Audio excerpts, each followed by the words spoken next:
San Antonio's Sports Center. Well, the Spurs finally dropped one this season to the OKC Thunder, falling last night 119-98. Spurs return to action tomorrow night. They return home to take on Giannis and the Milwaukee Bucks. Cowboys cornerback Deron Bland underwent surgery on his left foot yesterday. Second straight year he's had surgery on that same foot. Cowboys signed Bland to a 4-year, $92 million extension back in August. Sports Center is brought to you by Buyers Barricades, the Texas authority in barricade rental. BuyersBarricades.com. Joe Reinagel. That's the third time in 7 seasons the San Antonio Spurs are the NBA champions. Jason Minix. They go back to big day as Super Bowl champions. Dallas 52, Buffalo 17. It's the Blitz on 94.1 San Antonio's Sports Star. On a hump day. What? Hump day. Hump day? Yeah. Happy hump day, everybody. Hope you're having a good hump day. What a beautiful day it is outside. Blue skies, little cool, all of the above. Hope you're having a great day, whatever you're doing, however you're doing it. Thanks for making time for us here on the Blitz. On 94.1 San Antonio Sports Star, I'm Joe Reinagel. And look who's back. Jason Minix back in the seat. Yeah, one day off, a random Tuesday that you take. And I've got to say, being off in the middle of the week is odd.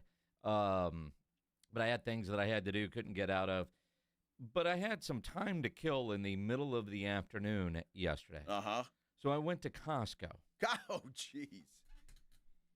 Did you lose a bet or what? No, I needed some stuff from Costco. I get my Traeger pellets at Costco because they have that, larger bag, and it's the same price as other place. So, I mean, I get them. So you're a cheap SOB is what you're saying. No, I get them at, I'm efficient. Costco on a Tuesday might be the most depressing place you can go. I couldn't believe, one, how busy it is. Mm-hmm. But if you've been thinking about retirement, go to Costco on Tuesday and you'll get your ass back to work in a hurry. Everybody there is retired. Ran into Hector Reyes, longtime San Antonio radio guy. What is he doing? It's Tuesday at Costco. My wife ran into somebody she worked with who just retired. In the parking lot looked like a Sunday. That's incredible. At noon on a Tuesday. It's incredible. And all I thought is, I need to go back to work. Yeah, if this is retirement life, I don't want it. I don't get that at all. Look, I get Saturday and Sunday, and sure, Costco's a zoo both of those days, but on a Tuesday at noon? A random Tuesday. Wow. And that was like, all right, we had lunch. Like, all right, well, we got a little bit of time. It's like, well, I run to Costco real quick. All right, cool. There's nothing real quick about a run to Costco. No. I thought that could happen on a Tuesday. I would thought that too, but yeah, no, obviously no. But and I know, doing this job for 18 years, that I'm one that appreciates traffic because that means you're stuck in your car listening longer. Yeah, I get that. I like that. Traffic sucks. It's not often that I'm in traffic at 5:30, but I was yesterday. God bless you people. Yes. And keep it locked on 94.1, but I'm glad to be back at work. Well, please do, and happy you're here as well. And obviously, again, a lot to talk about. Breaking news again already. Dante Moore headed back to Oregon, which kind of throws a monkey wrench in little Rayola's plans. He transferred from Nebraska to Oregon, but he's screwed. You think about the Dante Moore decision, and he made it just a few minutes ago live on ESPN television. And the way he started, I mean, it was all rehearsed. I've got my time on live TV, thanking this and God and my teammates. And it's like, all right, dude, are you declaring or are you not? And then he said, I'm returning to the University of Oregon. I'm shocked, quite frankly. For a guy that was going to be a first-round pick, my first thought was, how much did Phil Knight pony up to get you to come back? How much do you not want to be a New York Jet? That's it, I think. And, I get it. If you're going to be a third, fourth, fifth-round quarterback, go back to college and make that money. If you're a first-round guy, $40, $50 million guaranteed. Think about Cam Ward, last year's number 1 overall pick, is getting $49 million guaranteed. You look at a Quinn Ewers, a Shedeur Sanders, their contracts total less than $5 million. So I get if you're not going to be a first or second round guy, go back to school. Dante Moore becomes the first round guy to say, no, I'm coming back. I want to run it back. Now, Oregon does have a lot of guys that are coming back. So maybe his thought is I still get a chance to go win a national championship. If I'm a first-round guy this year, I'll be a first-round guy next year. Although maybe not. Arch Manning, and you look at all the quarterbacks. That's why, Ty Simpson, go to the NFL this year, man, because next year you're not going to be a high draft pick. This year you will. The ramifications in the NIL on Dante Moore's deal, I can't wait to see how all the dominoes end up falling. Well, I mean, if you're Ty Simpson, you got to be happy as hell with that decision today because you are the second best quarterback in the draft. Now, I don't know if he's a first-round guy. He may be now just simply because of this. I don't think the Jets take him at number 2, however. I don't think he goes that high, but I think somebody might later in the first round. So he's got to be pretty happy about that. But I'm totally shocked. Everyone you talk to that knows college football says next year is going to be one of the best quarterback drafts that the NFL has seen in a long time. They're talking 6, 7, 8 guys coming out that are all first or second round picks. And so for Dante Moore to announce that he's not going this year, I think says a lot about where he thought he might land. And that's the only thing that makes any sense to me. He just did not want to be a New York Jet. Because it feels like Fernando Mendoza is going to be a Raider. Yes. And Dante Moore would be the next quarterback off the board, and likely the only 2 in the first round. You look now and you think, all right, Drew Aller, Carson Beck, Cade Klubnik, Ty Simpson, Nussmeier. I still don't know if they end up going in the first round. Now, teams get desperate, but if you're the Jets, do you look at any of those guys and say, all right, well, we've got a high draft pick. We need a quarterback. You're the best available this year, which is what happens every year, which is fascinating that, some years there's not a GM with the stones to say, I know we need a quarterback. None of these guys are really the answer. None of these guys are really right now franchise quarterbacks. Let's pass. Then again, you look at all the quote-unquote franchise quarterbacks that weren't taken in the top 10, right? So if you passed on a Ty Simpson in the first round, chances are you'll get him in the third. I right? would think so. I mean, unless somebody's just desperate. You don't. Well, again, how desperate? Exactly. I mean, I don't know how good Ty Simpson is. Then again, Anthony Richardson was the 4th overall pick. Well, he was, and that was a complete bust. I think this year a guy like Malik Willis is going to make a lot of money because you talk about a guy that's done well filling in for Jordan Love. He's played well, and I think there's going to be a team out there, and it could very well be the Jets. It wouldn't surprise me to go out and get a guy like Malik Willis and at least use him as a bridge, if nothing else, or maybe he turns into a starting quarterback for the long term. I don't know, but the Jets are going to have to do something like that. They got to stop with this, drafting high quarterbacks, and they just all fall apart. But although part of it, organizational failure, because they've drafted guys who turned out pretty good wearing other people's uniforms. But I also wonder, with the domino effect of Dante Moore's decision, and really there is one clear-cut first-round quarterback, and that is Fernando Mendoza. That's it. While he is already declared to come back to college, does Arch Manning change his mind? Does Arch Manning, who's likely to be a first-round guy next year, likely. I mean, you never know what's going to happen, but he's going to be a first-round guy next year. But does Arch Manning say, well, granted, he'd have to play for the New York Jets. You would. But then again, Archie's manipulated that before. But I do wonder if this doesn't affect the mindset of some of the guys that have already said they're coming back. I don't know what the rules are, and hell, it's college football. I don't think there are any rules, or none that are enforceable. But is it too late for, say, an Arch Manning to declare for the draft? Well, I don't think it's too late for him to do that. I don't think that he will. Well, and just because of his family, if nothing else, and he's made a commitment to Texas, I think he stays. I look at a guy like Dylan Raiola, though, and I mean this in all sincerity. I don't know if he's a first-round quarterback, but this guy, he's got to be devastated. And you got to figure that that Oregon didn't know that Moore was coming back, or they wouldn't have gone out and gotten Dylan Raiola.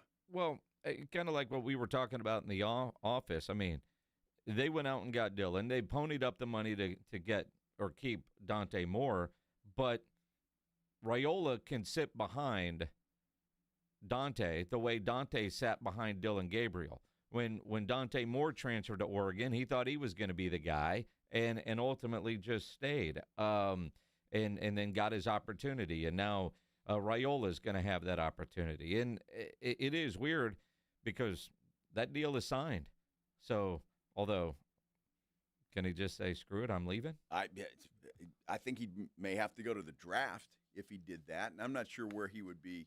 It's just interesting that I'm totally surprised by the announcement today. I think Oregon was surprised by the announcement today, and the New York Jets are awfully surprised and pissed off by the news today. Man, I would think. First loss of the year for the New York Jets. First of many to come. Yeah, no kidding.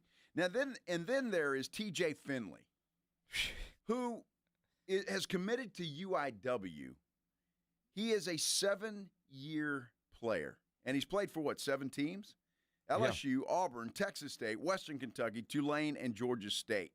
Now, I don't know how good T.J. Finley is. I really don't. I have no clue how good he is. I mean, because he's bounced around so many times. He's never caught on with anyone, and I'll be honest with you, I don't know that much about him. Well, I mean, I remember when he came to Texas State, that was a big get. And then it is what it is. For him to do what's being called the reverse Cam Ward, Cam Ward started at UIW and ended up at University of Miami. He started at LSU. He went to Auburn. He has started and played and won games in the SEC. And now he's going to be playing off of Broadway in San Antonio, UIW. And I don't know how much money UIW has to pay for a quarterback. Now, they were able to get Torres last year, but he was a San Antonio kid, went to Nebraska, he came here, it didn't work. I mean, 6'5", quarterback Torres just didn't work. Well, TJ, I think, is 6'7"? He's a big boy, I mean, he's got all the measurables. Does he have everything else? It is bizarre. And yet, TJ Finley was granted another year of eligibility at 7. So Trinidad Chambliss was denied his extra year. Does Chambliss become the second best quarterback in this upcoming draft? Now, I know we mentioned some others, not Chambliss, because I keep thinking he's going to sue and end up somewhere in college. I think he'd like to go back to Ole Miss is where he'd like to stay. Yeah. But if he doesn't have the eligibility, he can't do that, obviously. So maybe he becomes a Jet quarterback. It could very well be, and I'm not sure. Look, nothing against him. He's a good quarterback, but I think he needs some cooking still. And I'm not sure how he would do with the New York Jets, although the Jets have some players. They've got some pieces. They really do.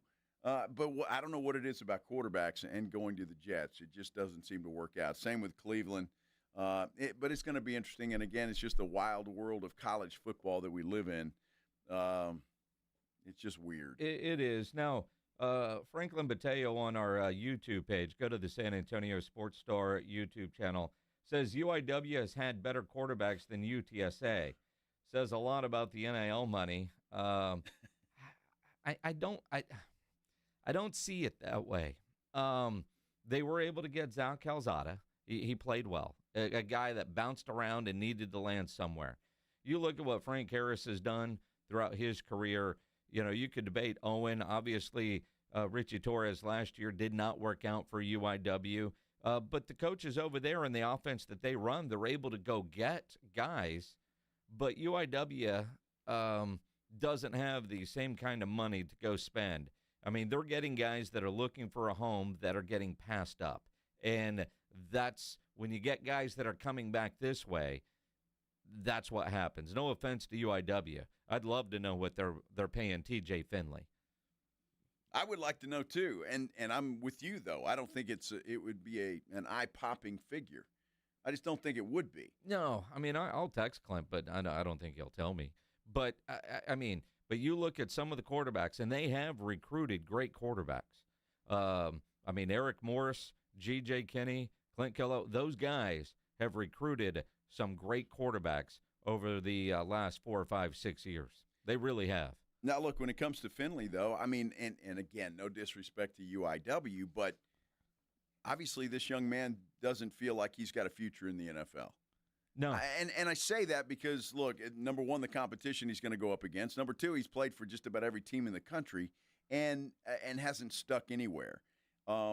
I just don't see him having a future. Maybe he knows that, and he just wants to finish up. Maybe a chance for a title, a championship, or what. But, it might be the other because, when he was at Western Kentucky, I think it was Western Kentucky, one of his gazillion stops, he was the starter, got hurt, and then couldn't win the starting job back. And maybe coming to UIW is I'm guaranteed in my final year to start kind of deals, my job to lose, if you will. And I don't know what the quarterback room is like over there or what kind of promises Clint Cullo made, but maybe it is, dude, just let me get on the field for 10, 12 games, maybe get into the FCS playoffs. I don't think he's giving up on his NFL dreams, but clearly he doesn't want to go work at Costco yet. But he wants to go somewhere where he could play and an offense that suits him, and UIW does do that. Well, we'll see how it works out. He's 23 years old, so he could go play for Indiana. He sure could. He'd fit right in at Indiana for sure. Yeah, no. Interesting. The production part would keep him from Indiana. Yes. Interesting. I think another Mendoza is already penciled in for the starter there at Indiana next year. We'll wait and see how T.J. Finley. Congrats to UIW. Yep. Good for you to get a player the quality of a T.J. Finley. That's a good get, no doubt about it. Watching the Spurs last night, Minix, and it's very disappointing. Now, look, I think that I figured they were going to lose to OKC. There's no way that the Thunder were going to lose 4 times straight to the San Antonio Spurs. I just didn't. But the way that OKC just handled the Spurs physically is disappointing.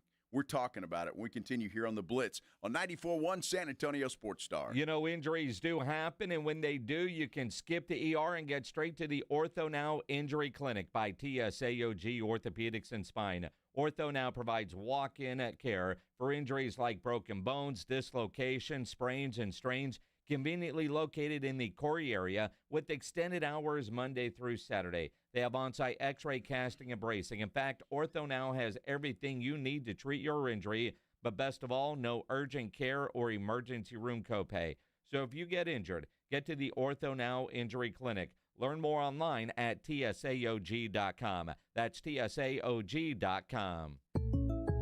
Having insurance isn't the same as having State Farm. It's like needing a lawyer, but getting some guy who just watches courtroom dramas. How does the defendant plead? Guilty. Wait, what? Also, objection. You object to what? Erroneous. Counsel, approach the bench. Hey, can I get a whack at the gavel? You wouldn't settle for just any lawyer, so don't settle for just any insurance. Get the real deal with State Farm. Like a good neighbor, State Farm is there.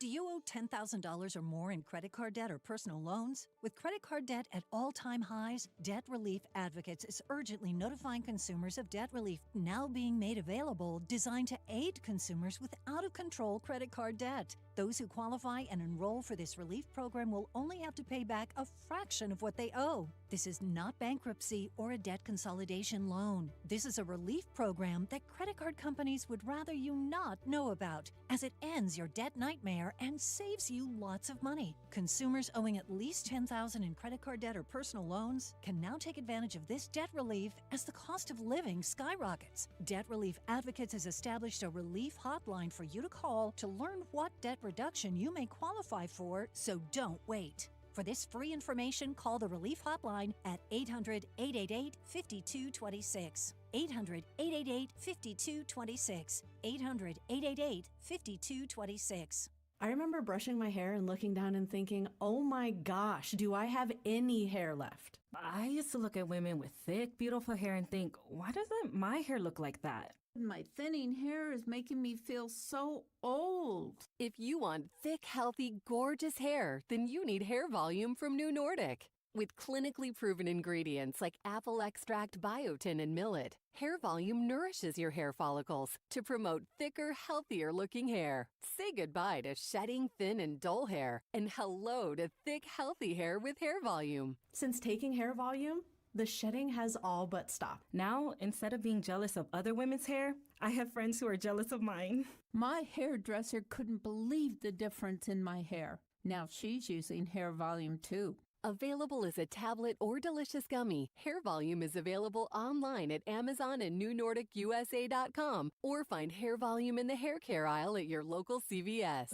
I know that hiring can be challenging. You need someone to match your role perfectly. Well, now you can meet them fast on ZipRecruiter. Build your team, build it sooner. Meet your match on ZipRecruiter. Just head to ZipRecruiter.com/free right now to try it for free. That's ZipRecruiter.com/free. Meet your match on ZipRecruiter. Try it free. Finding great candidates to hire can be like, well, trying to find a needle in a haystack. Sure, you can post your job to some job board, but then all you can do is hope the right person comes along, which is why you should try ZipRecruiter for free at ZipRecruiter.com/radio. ZipRecruiter doesn't depend on candidates finding you. It finds them for you. Its powerful technology identifies people with the right experience and actively invites them to apply to your job. You get qualified candidates fast. So while other companies might deliver a lot of hay, ZipRecruiter finds you what you're looking for. The needle in the haystack. See why 4 out of 5 employers who post a job on ZipRecruiter get a quality candidate within the first day. ZipRecruiter, the smartest way to hire. And right now, you can try ZipRecruiter for free. That's right, free at ZipRecruiter.com/radio. That's ZipRecruiter.com/radio. ZipRecruiter.com/radio. ZipRecruiter. It's the Morning Huddle with A.J. Hoffman and Rob Thompson. Thursday on the Morning Huddle, the San Antonio Spurs back in action, licking their wounds on their way home from OKC. How will they hold up against the Bucks? There are 8 unemployed head coaches looking for jobs, and then a bunch of OCs and DCs looking too. We're going to look where they need to land. Got to get here early, though. The party starts at 6. It's the Morning Huddle with A.J. Hoffman and Rob Thompson. Morning 6 to 10 on 94.1 San Antonio's Sports Star. It's the Blitz with Jason and Joe on 94.1 San Antonio's Sports Star.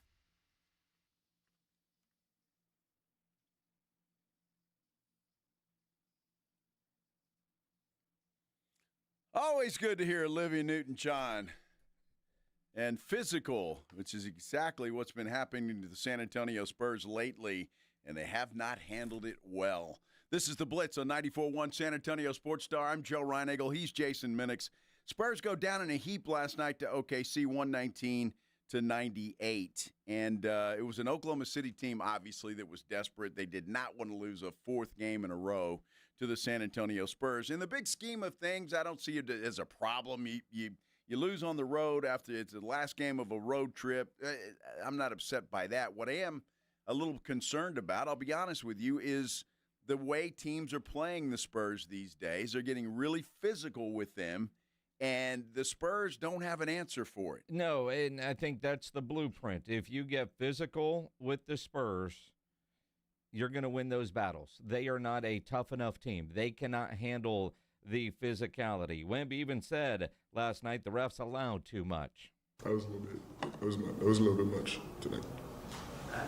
Sometimes not really like, not just a huge screen or or a hard foul, but different things from there. I look, Joe. Even some of the comments right now on our YouTube page. Go to YouTube, search out San Antonio Sports Star. Corwin says, OKC was way too handsy with Wemby. Coach has to fight for those calls. There was another one, Cora, the hand checking on Wemby out of control. Tom Guerrero says third quarter issues, not just with OKC, it's been there all year. Yeah, third quarter was a disaster. It was. Again. Yep. But if you get overly physical with this team, with Wemby, and for whatever reason he is not getting the call, so that is going to be the blueprint. We have seen it too many times. I don't know what the answer is for the Spurs because it's not like next game out they're just going to be a tougher group. That's just not them. They don't have the quote-unquote enforcer type around, and quite frankly, we can look at excuses, and Twitter last night was full of them during that game. Yes, it was. A lot of whining from Spurs fans about Oklahoma City being too rough and tough.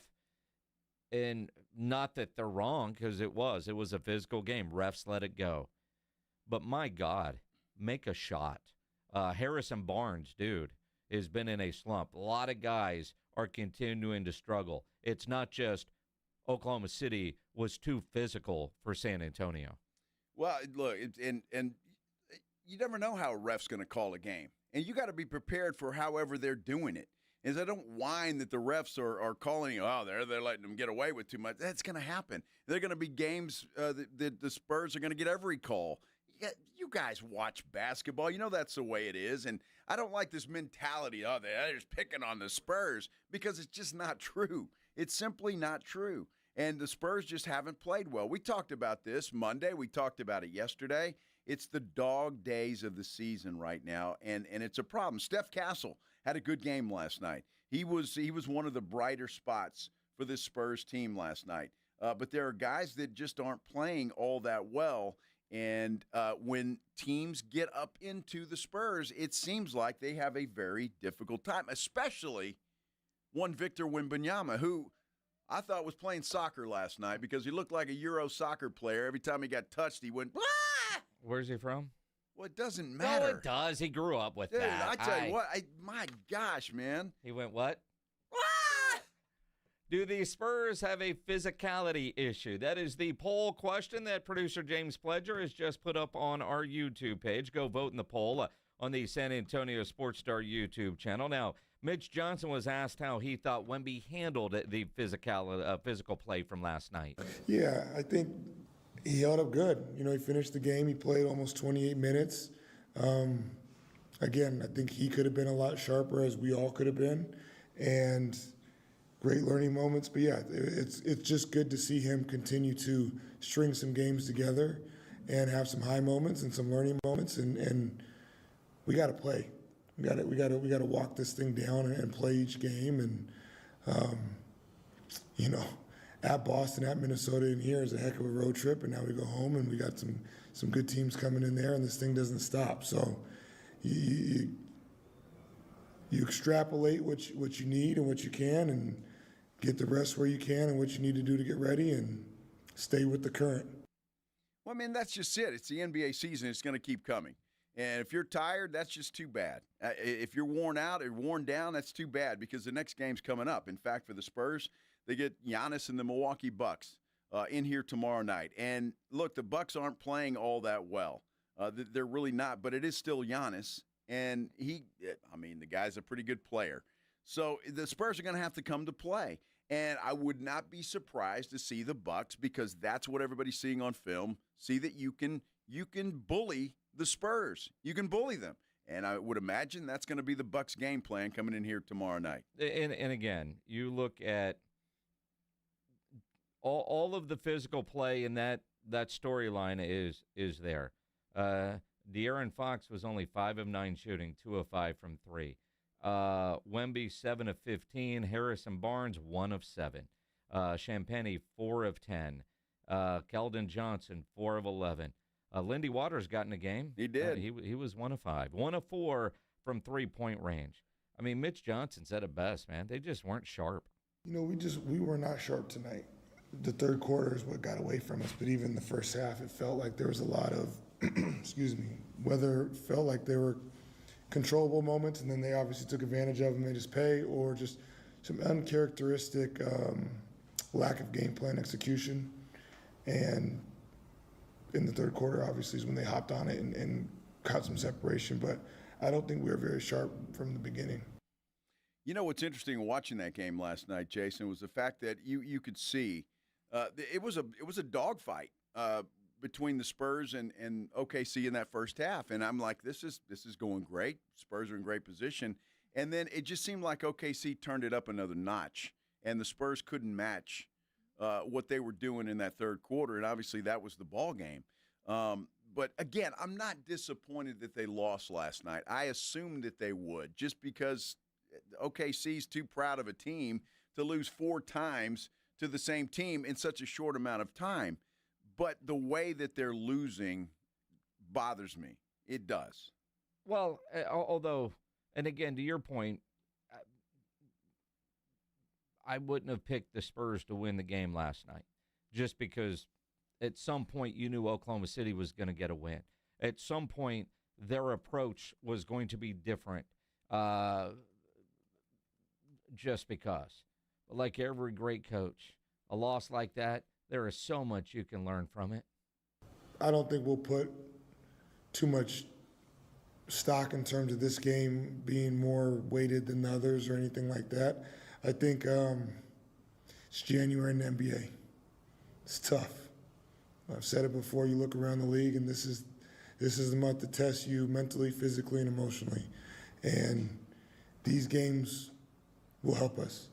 And these games will be learning experiences that we need to go through, clearly. And they will serve us well. And it's our job to make sure we maximize the learning moments from these games. How can you disagree with that? He's exactly right. It is a learning moment for this team. They got off to such a great start. Everything was working perfectly. Now they're running into a little adversity. How do they handle that, and how do they pull themselves out of it? And like Wemby said last night, OKC probably had a little extra motivation. I don't think so. Yeah? I think their motivation tonight wasn't more than it's been between the second and third game, for example. But I think they trusted what they do, which they've been doing for a minute now. So they got all the reasons to do so, and I think that's a team that's been deep in the playoffs, as deep as it gets. So 40 games in, it's nothing for them. So they just keep rolling. Mm-hmm. I don't buy it. Yeah. Well, look, again, Oklahoma City was going to win that game. I mean, it would have taken a perfect effort, I think, for the Spurs to win their 4th in a row against the defending champion Thunder. And it was just one of those things. They figured they were going to lose the game, and I'm fine with that. It happens. It's January. I just don't like the way I feel teams now watching film, getting ready for the Spurs. I think the message is get up in them, get physical with them, and you can beat this team. And I think that's what teams are doing. And I don't know what the answer is for Mitch Johnson and company, but you need to figure that out. Now, on our San Antonio YouTube page, people are saying, wow, if you just make shots, we're talking about a different thing. Well, sure. The reason you're missing shots is because they're playing physical. There were some people talking about dirty play last night in Oklahoma City. Whether it was or whether it wasn't called. And the Spurs know this. Mitch Johnson knows this. And you as a Spurs fan ought to know this. There are going to be games where the calls are not fair. And you got to deal with it. They're not always going to be fair. So I hate the whining about the officials letting Oklahoma City get away with it. Did they? Sure. But that's going to happen again. So get used to it. And you know what? Calls also go the Spurs way at times. Absolutely. That's how it goes. Do you think in the film session, Mitch Johnson is going to show the Olivia Neutron bomb video, Let's Get Physical? Because James Pledger keeps watching it over and over and over again. Sure does. It's a little... she's dead, right? I mean, I'm just saying. The video lives on. It does. I had a huge crush on her, Who by didn't? the way. Well, I'm just saying. I mean, that video came out, and a lot of us young boys realized we like girls because of that video. Absolutely. Well, I kind of, little Sandy on Grease. I kind of liked her. A 30-year-old teenager. Uh-huh. Still? Still, yes. So I did. I had a little crush on her, and I'm sure everybody else did. We'll talk more about the Spurs. It's definitely hard. Invite your thoughts on that. I mean, again, reasonable thoughts, please. All right, I don't want to hear reasonable. Well, come on, that may be too much to ask. Speaking of reasonable, R.J. Ochoa Blogging the Boys joins us next here on the Blitz on 94.1 San Antonio Sports Star. You know what is reasonable? A steak night at the Roo Pub. That is tonight. It is a Wednesday. You get that 12-ounce ribeye, your potato, your salad for $19.95. It is a fantastic steak. You can't beat the price. So get into the Roo Pub tonight and enjoy steak night. Keep the Roo Pub in mind anytime you want to go watch any big game, any big event, because they've got those 3 massive 170-inch screens and TVs all around, and you know the food is fantastic. Whether it's steak night tonight, any other night, it's the fried shrimp. The wings are the biggest and best in town. They have great hot dogs, about 15 different burgers on the menu, their chicken sandwich, the appetizers. I'm told the salads there are wonderful, and that kitchen is open late every day with the full menu available. So we needed a late-night meal. Don't go to a drive-thru. Get into the Roo Pub there at 281 and Redland Road. Great for lunch, great for dinner, great for late at night. And on Wednesday, steak night. Just down from the big blind, right next to the Angry Elephant. The Roo Pub, 281 in Redland Road. We'll see you at the Roo. You still thinking job change in the new year? Yeah, I need something that's in high demand and more stable in this economy. IT? Yeah, cybersecurity, maybe even AI. That's what I did. Really? How? Went to My Computer Career. You don't need any prior experience, and you could start your new career in a matter of months. A lot of IT pros go to school there, too, to level up. Sweet. Are classes online or on campus? Both. Wow, I'll check it out. Thanks. Make this your year. Take the free career evaluation now at mycomputercareer.edu, an elite CompTIA certification partner. Financial aid is available to those who qualify, including VA benefits. Most people in radio commercials talk really fast. But we made this one for RV owners. Progressive knows they like the slower pace of RV life, like this commercial. And they know Progressive will protect their RV at a fair price with discounts. Now here comes the fast part. Progressive Casualty Insurance Company and affiliates. Discounts not available in all states or situations. We know exactly what you're not thinking about right now. Wiper blades. But now that you are, take a moment to think about how Rain-X is the #1 brand of wiper blades in America. Why? Because Rain-X thinks about wiper blades all the time. We obsess, so you don't have to. Simply install our blades and then think about literally anything else. So choose Rain-X, America's #1 wiper blades. And then go back to not thinking about wiper blades. Rain-X. Outsmart the elements. My ride smells just right, just right, just right, just right. Y'all gotta try that Febreze car. Just right, just right, just right. Yeah. La la la la la. With up to 40 days of consistent scent. On low Febreze car clips right on your vent. You know my car's my happy place. Keep that smile on my face. When it smells just right.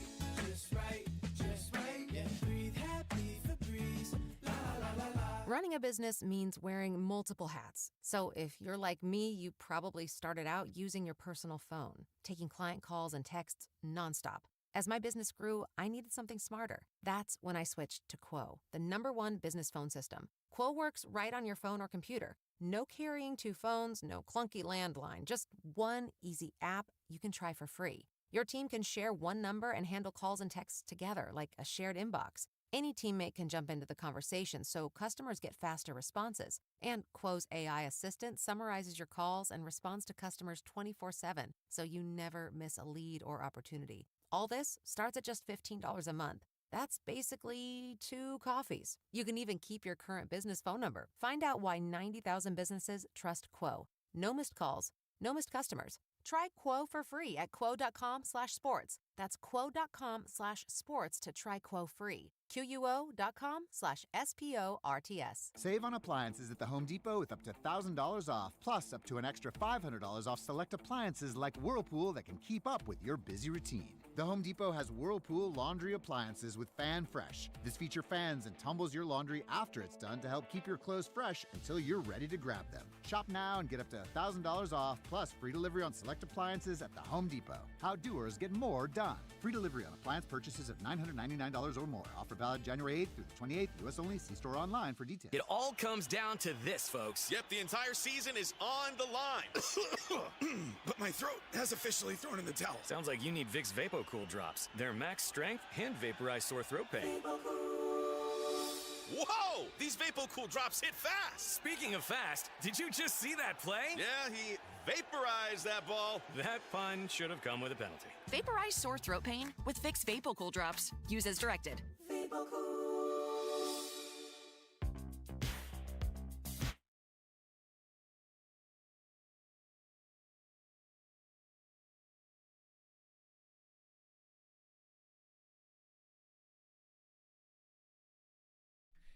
Oh, happy Tuesday, everybody. I'll get back into it here. Or Wednesday. One of these days. Is it Wednesday? It might no be. Wonder I'm behind.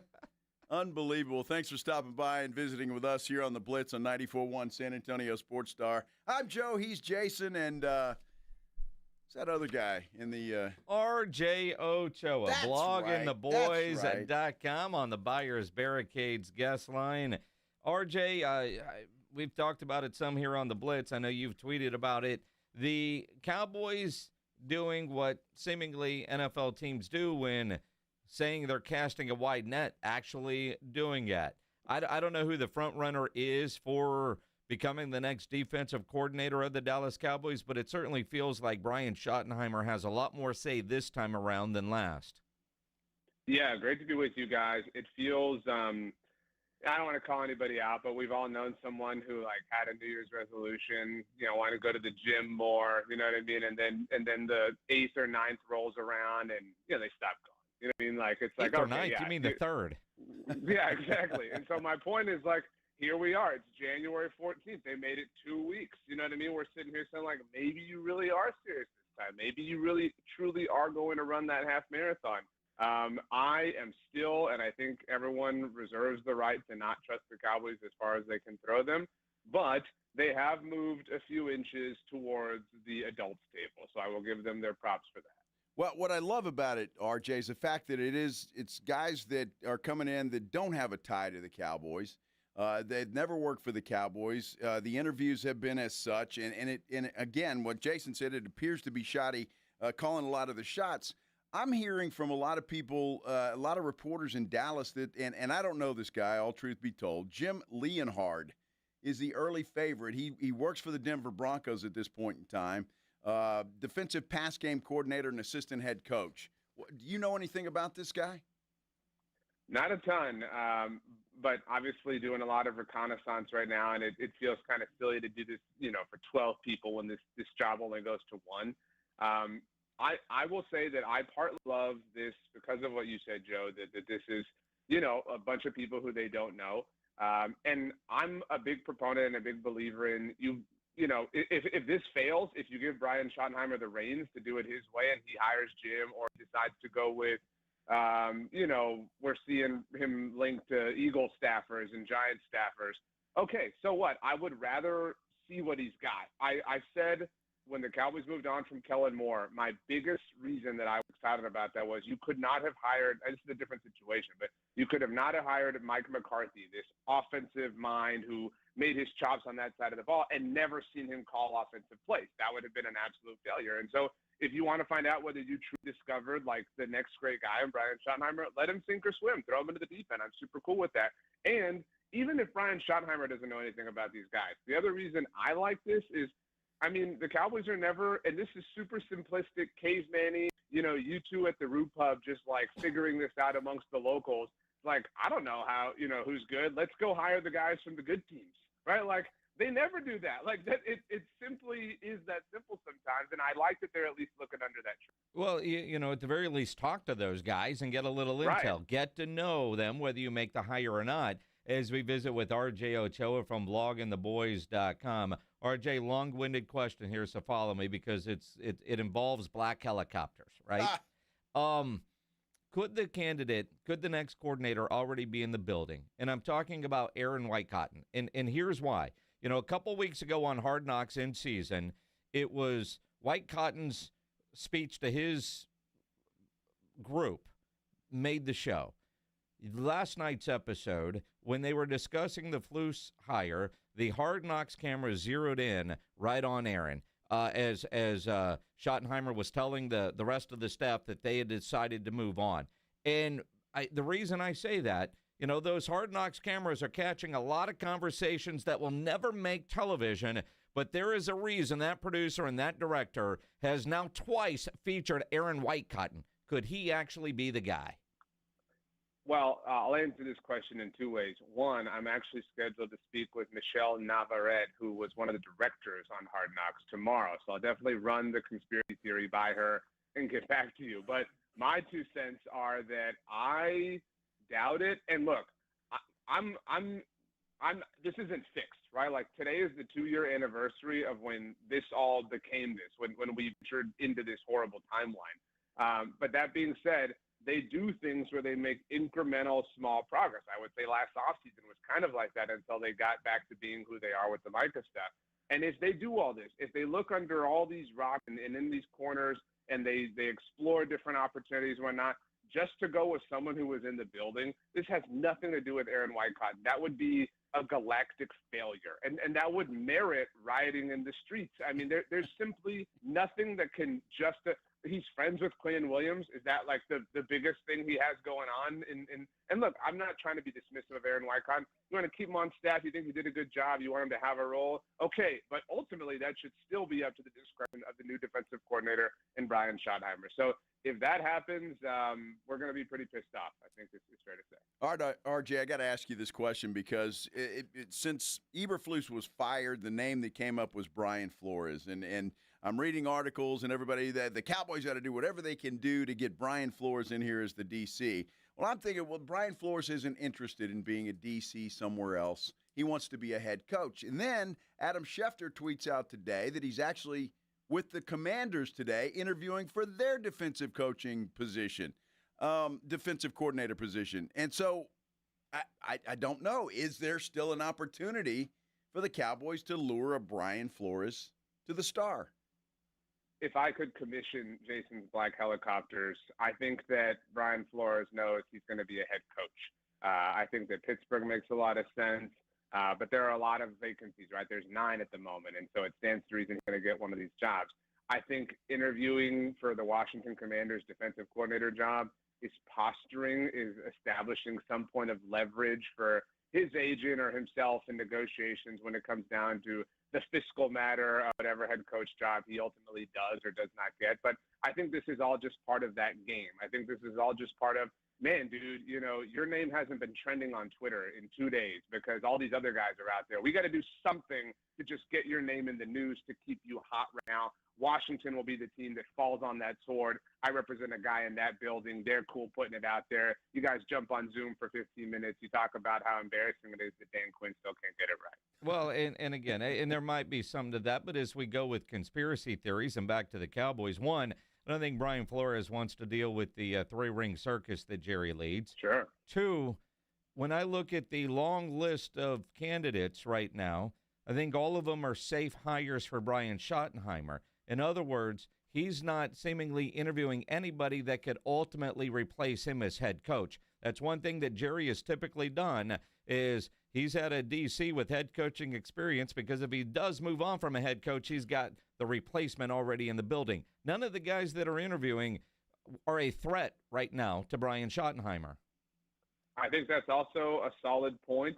I would offer, we had a ranking that we posted at SBNation.com of kind of coaches on the hot seat entering next year, like who's the safest versus whose seat is the highest. And all my colleagues think that Brian Schottenheimer is among the coaches with the hottest seats, especially if Mike Tomlin sits out, right? Like we'll hear his name connect to every, would-be job across next year like we have other coaches. But I find that laughable. There's just no way that the Cowboys are going to fire Brian Schottenheimer and pay him to not coach. So I agree with that theory, Jason, and I think that Brian Flores fully presents that. I would offer that initially Dan Quinn did not.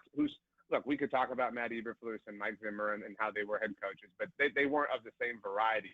If you go get a sexy name like Brian Flores, that is of the Dan Quinn variety. But Dan Quinn was coming off of being fired. And on top of that, Mike McCarthy had some Teflon security by way of a Super Bowl ring. I mean, so that feeds your point, obviously, that Brian Schottenheimer has way less to stand on. But the thing he has to stand on is the fact that the Joes like him. And we've seen that will carry you a long way in this league. Well, absolutely. And look, I like the way Schotty's doing things, and I'm willing to give him a chance if that's another year, another 2 years, whatever the case may be. But this hire needs to be gotten right. I mean, it has to be because if they go into next season and the defense is still a disaster the way it was the last 2 years, I don't care what the offense does. I don't know if Shoddy will have a leg to stand on, to be totally honest with you. They've got to get this right, and then they've got to get the offseason right when it comes to defensive personnel. Yeah, I mean, look, this is one of the more critical off seasons they've had in some time. They haven't missed the playoffs in 3 consecutive years since the incredible 8-8 seasons by Jason's favorite coach. And so that's what they would be on the verge of next year if they miss out. And now you're having to answer a lot of difficult questions about players you paid, Dak Prescott, CeeDee Lamb, et cetera, et cetera. And so, yeah, I mean, the defensive coordinator hire is important, don't get me wrong, but I would place what happens after that as a higher level of importance. I don't know if that's not what you were saying, Joe, but I mean, what would really suck is if they're like, okay, we hired, whoever, pick your favorite candidate right now. We're done. You know what I mean? We worked for 10 days, you know what I mean? Right after the season ended, we're just exhausted at this point in time. We got St. Patrick's Day plans coming up. So we'll see y'all on the other side. We're going to go check out Green River in Chicago. I mean, this has to be something that they work on. Stephen Jones loves to say it to you guys, how roster construction is a 24/7, 365 proposition. That has to be the actual disposition, not just the party line tell people. RJ Ochoa from bloggingtheboys.com here on the Blitz. I think there needs to be some urgency with this hire for the Dallas Cowboys, and they need to get it done quick. I mean, I like that they're casting a wide net and they're interviewing a bunch of guys that common fans have no idea who they are. But I don't know. As we sit right now, it's 2:51. Latest reports, John Harbaugh is still in a meeting with the New York Giants. I don't know that he leaves that building without a job. There are also reports that Mike McDaniel is going to interview for the Philadelphia OC job.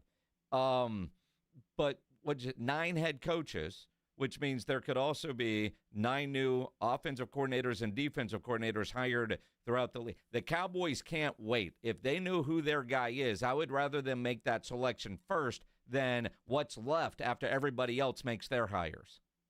I completely agree, especially because they also may have staffers poached, right, by these new head coaches, these new coordinators across. You're talking about 9 head coaches, 18 different coordinators, so upwards of 30 different people who are going to be at hiring positions and positions of power and influence. And so I'm with you. And you can't pigeonhole yourself or say, like, we're just waiting for the Broncos to be eliminated so that we can make an offer or something like that, because at that point, it reaches a level where it's you against someone else, and you start to become measured against them, right? And so it's a matter of, well, where do I want to live? What players do I like? What team do I like? And then it does reach a point, like you said, Jason, about Brian Flores. Well, would I rather go to Tennessee and work under new head coach X? I get to live in Nashville, and I'm in the crummy AFC South, all due respect to the Texans, and we have a chance to win it next year. Or I get to go be a puppet. And I'm not even like the main puppet if I go to Dallas to be the defensive. I'm like the 4th puppet. I'm like, the guy they throw in the safe room because, I'm actually nowhere near the chain of command in case of an emergency or a crisis. So, yeah, I love that disposition.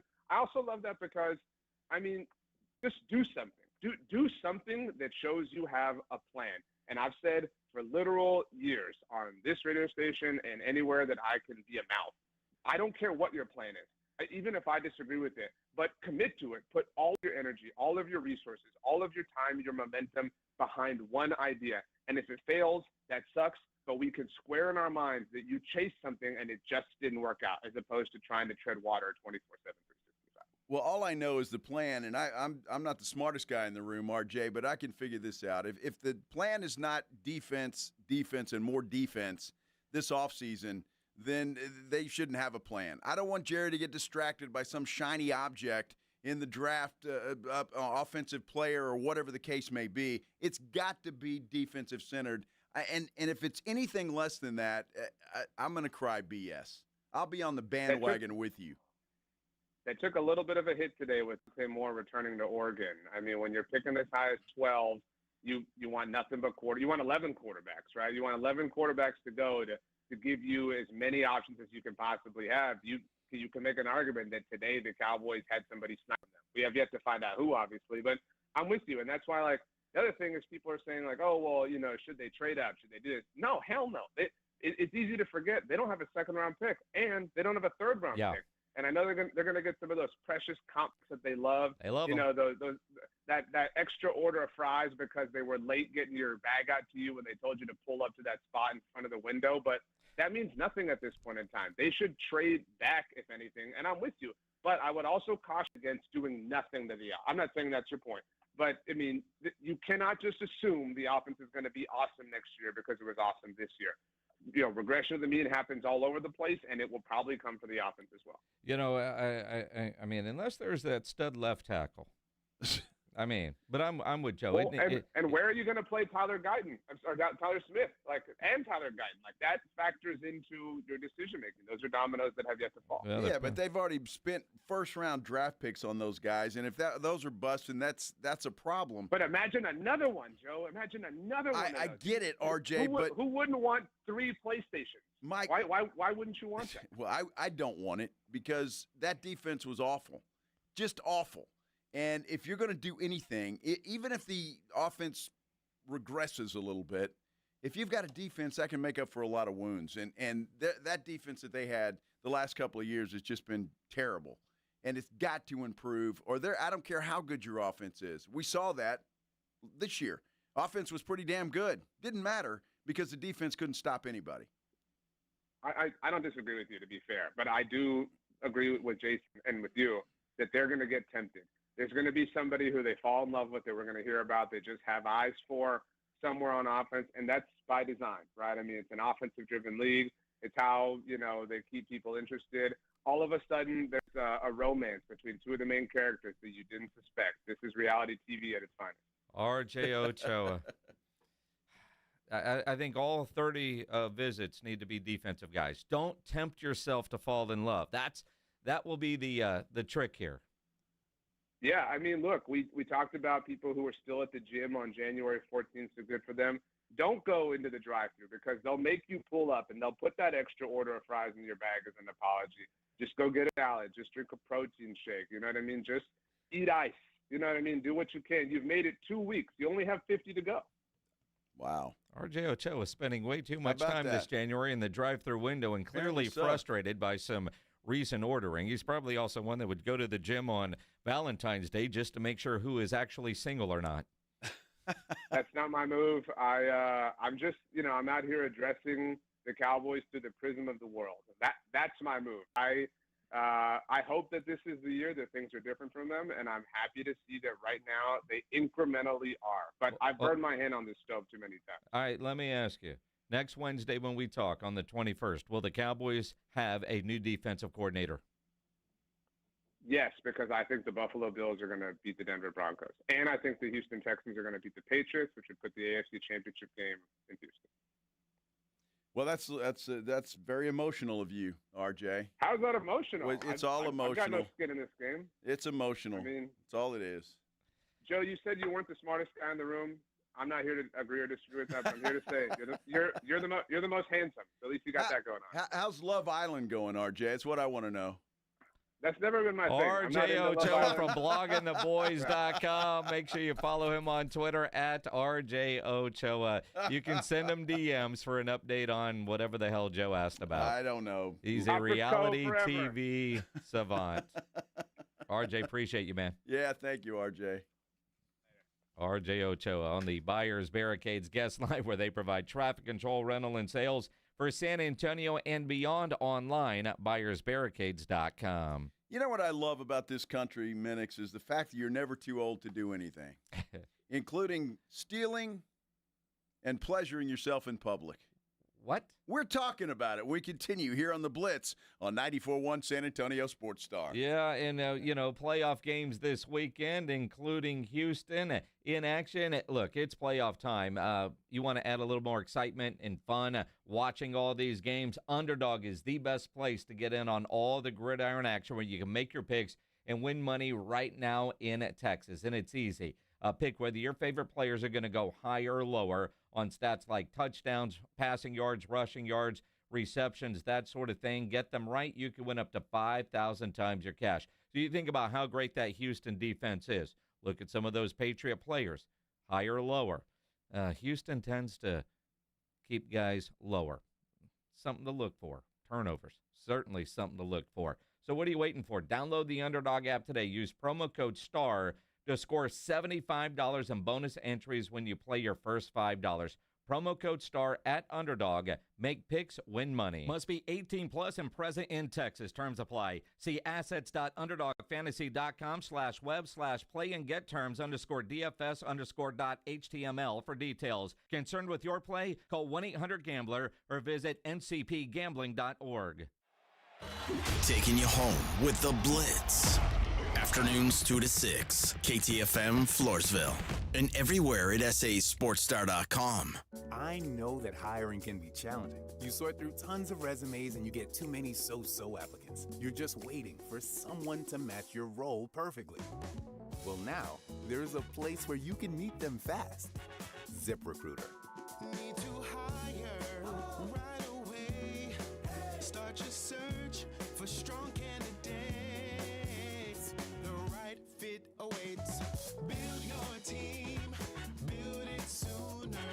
Meet your match on ZipRecruiter. Just head to ZipRecruiter.com/radio right now to try it for free. And you're on your way to meeting your match. 4 out of 5 employers who post on ZipRecruiter get a quality candidate within the first day. So try it now. Go to ZipRecruiter.com/radio. Once again, that's ZipRecruiter.com/radio.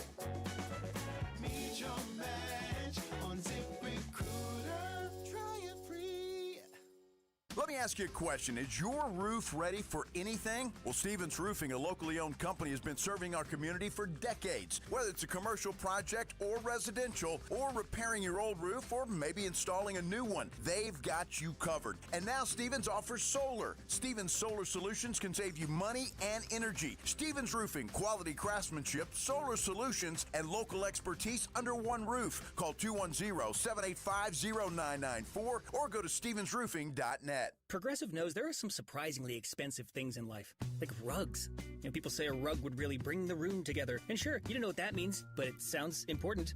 Suddenly you're using words like jute and sisal. Then you see the price and lose it, because how can the thing you walk and spill on cost so much? So you devote your life to taking down Big Rug. But then you remember that switching your home and auto to Progressive could save you hundreds. So, looks like Big Rug is safe. For now. Progressive Casualty Insurance Company, affiliates, and other insurers. Not available in all states. Are you 50 or older? This news is for you. The CDC recommends you get vaccinated against pneumococcal pneumonia. Even if you're healthy, your age puts you at risk. People 50 or older are over 6 times more likely to be hospitalized with pneumococcal pneumonia compared to adults 18 to 49. Just one shot can help protect you. Learn more and schedule at vaxassist.com.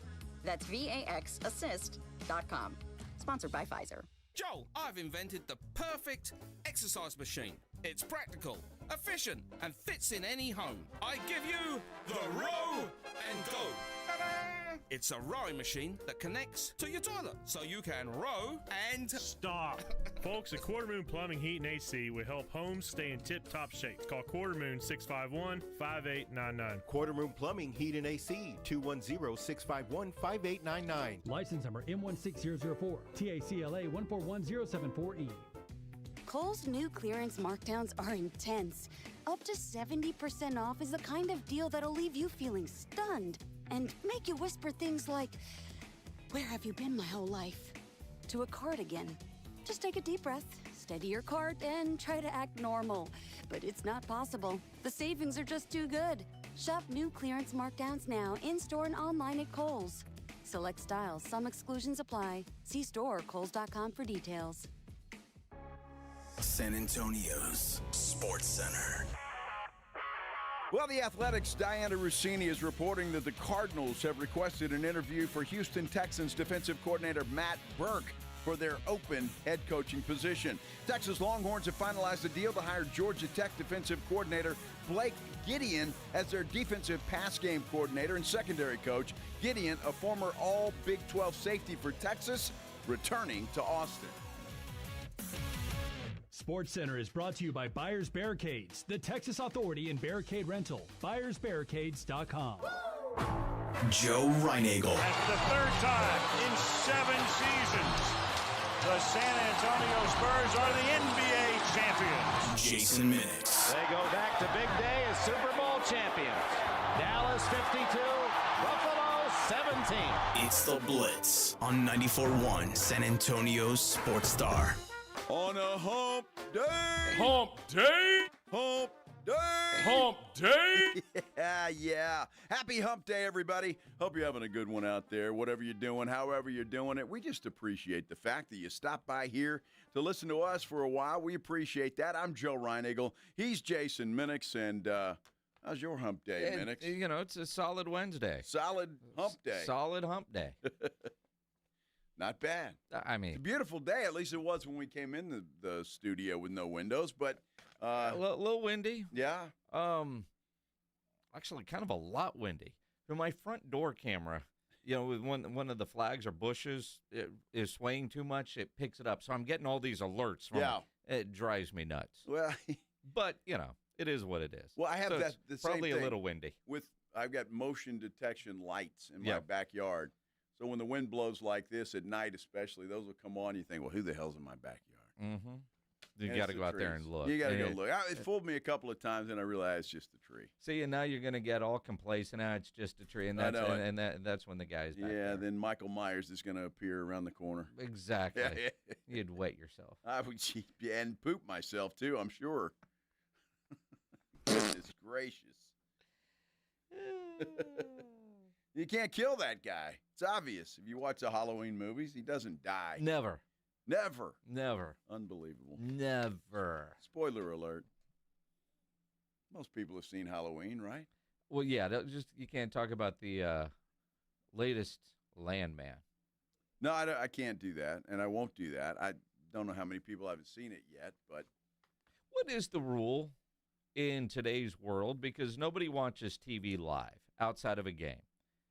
But Landman's one of those frustrating shows that you can't binge watch, or they drop a new episode every week. You know, it's kind of old school, which frustrates you. But what is the amount of time, if Landman's new on Sunday, at what point is it enough time to where, dude, if you haven't watched it yet, you can't avoid it. You're going to see spoilers. You can't avoid all the spoilers.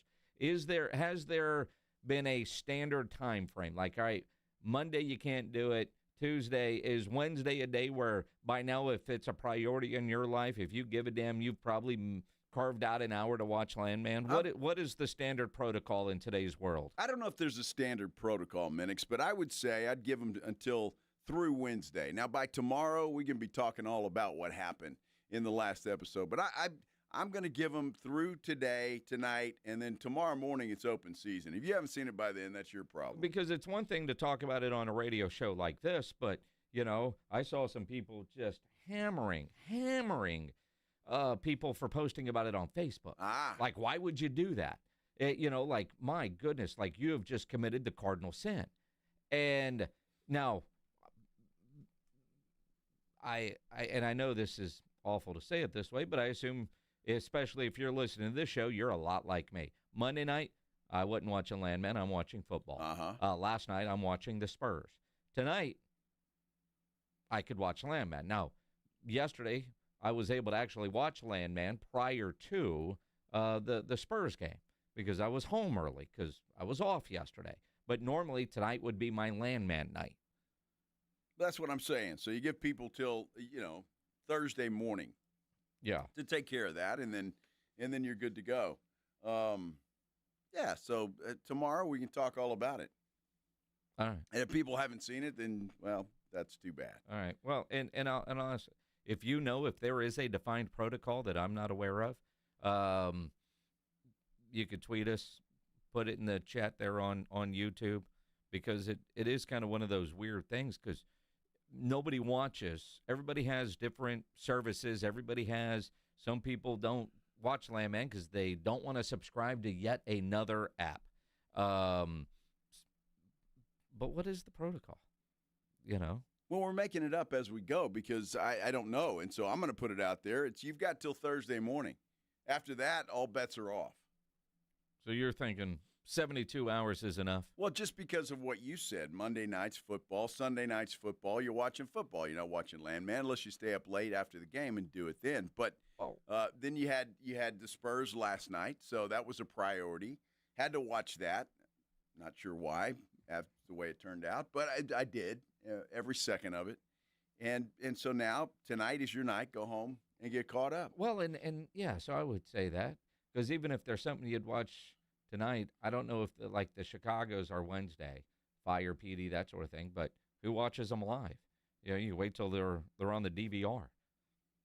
I don't know. I don't know what I'm watching tonight, to be honest with you. It's weird watching television now, and we're almost getting to the point where we're going to start figuring out what else is on because I'm running out of the shows. Well, I got to get into something, too, because I think there's only one more episode of Landman. Really? I think so. I think there's 10. Huh. It wasn't that episode 9? Yeah. So I think there's only one left Mm-hmm. in this season. There's got to be another season of that, doesn't there? I'm sure. I hope so. I'm sure. Or a spinoff. Let's do the Headline Blitz. This is Jason and Joe's Headline Blitz. Two guys, two opinions, never enough time. TJ Finley. You're going, yeah, I know that name. Yeah. I remember that guy. Started his career at LSU. He's played at Auburn. It was a big get for Sam Marcus when he went to Texas State. Then he went to Western Kentucky. And then he went to Georgia State? Georgia State, yes. He just signed with Incarnate Word. He is finishing his career, his 7th year at UIW. And 7 different teams. 7 different teams. I think we missed one in there.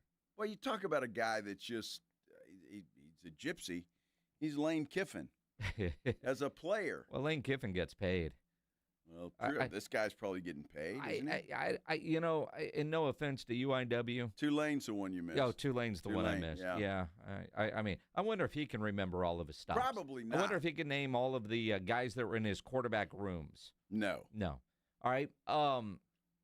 He's not coming to Incarnate Word for a big NIL deal. He's not.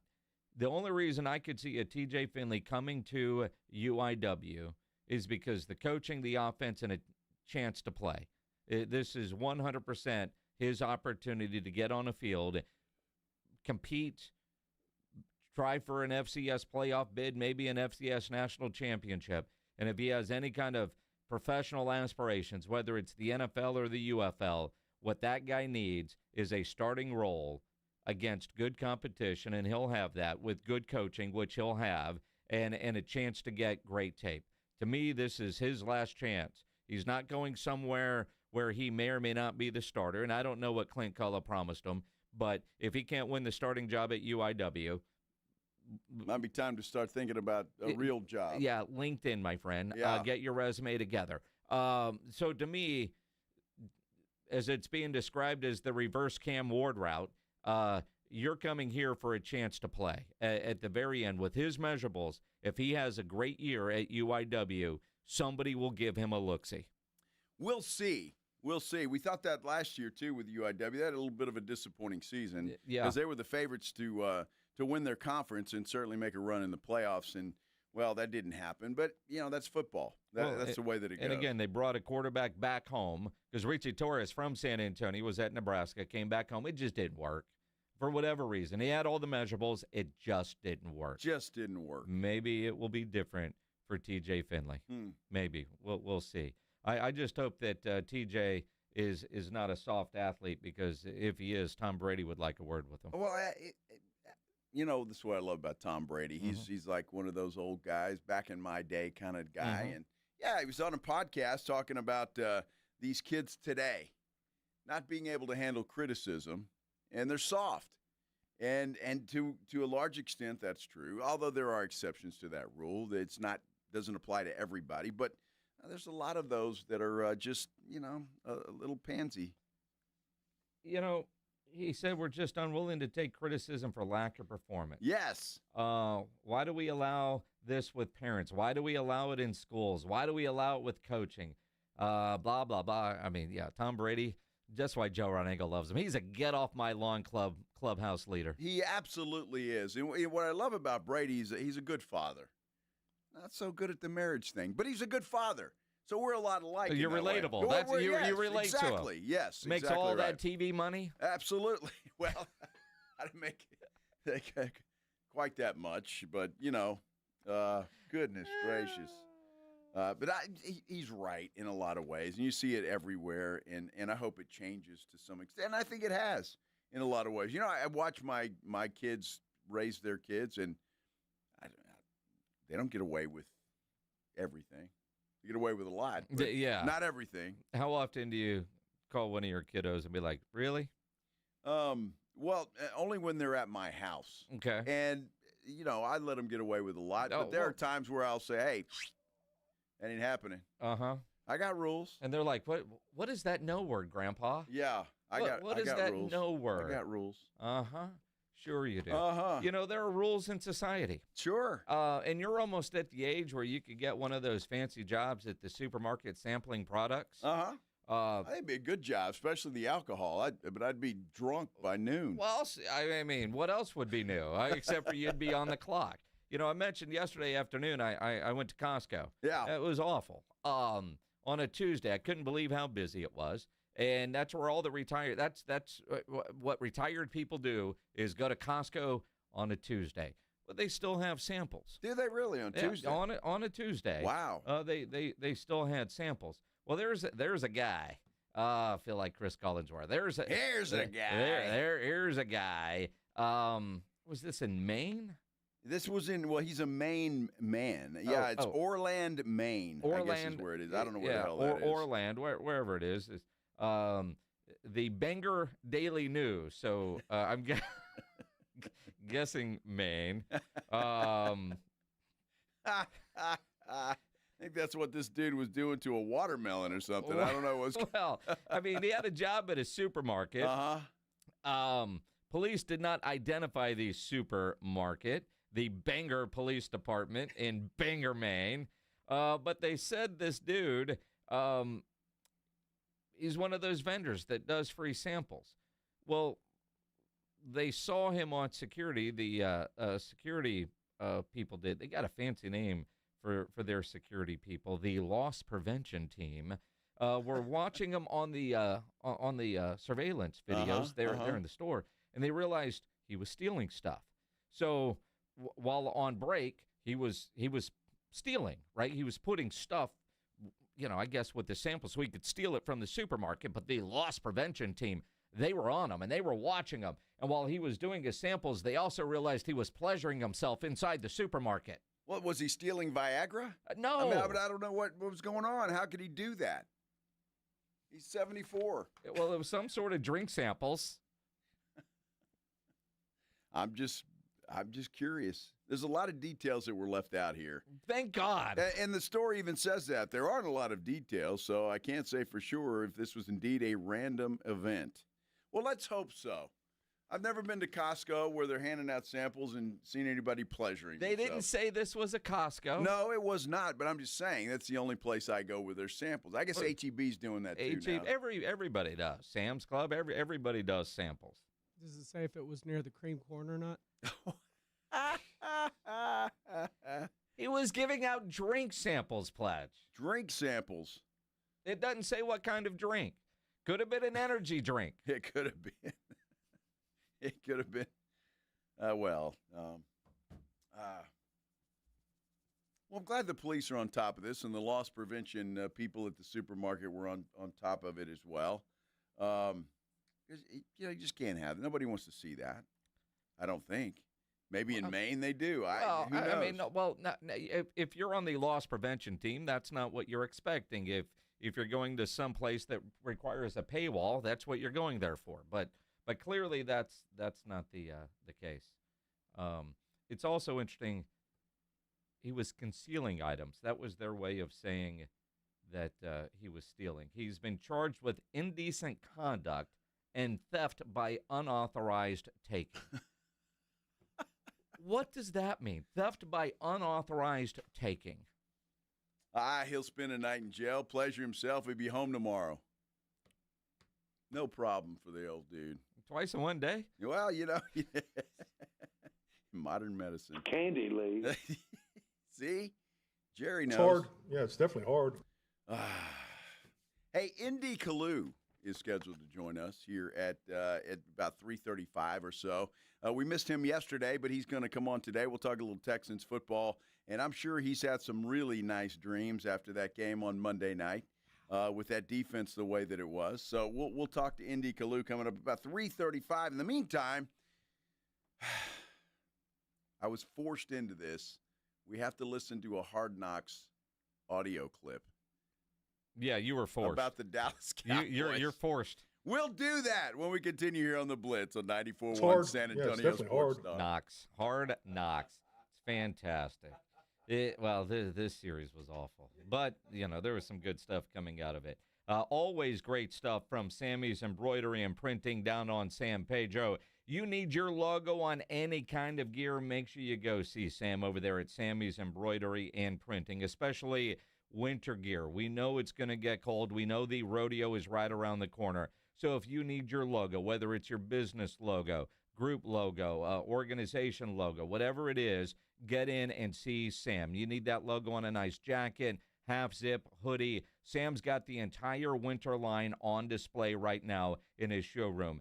You think about uniforms, over 700 uniform lines to choose from. So, again, winter gear, construction business, restaurants, schools, leagues.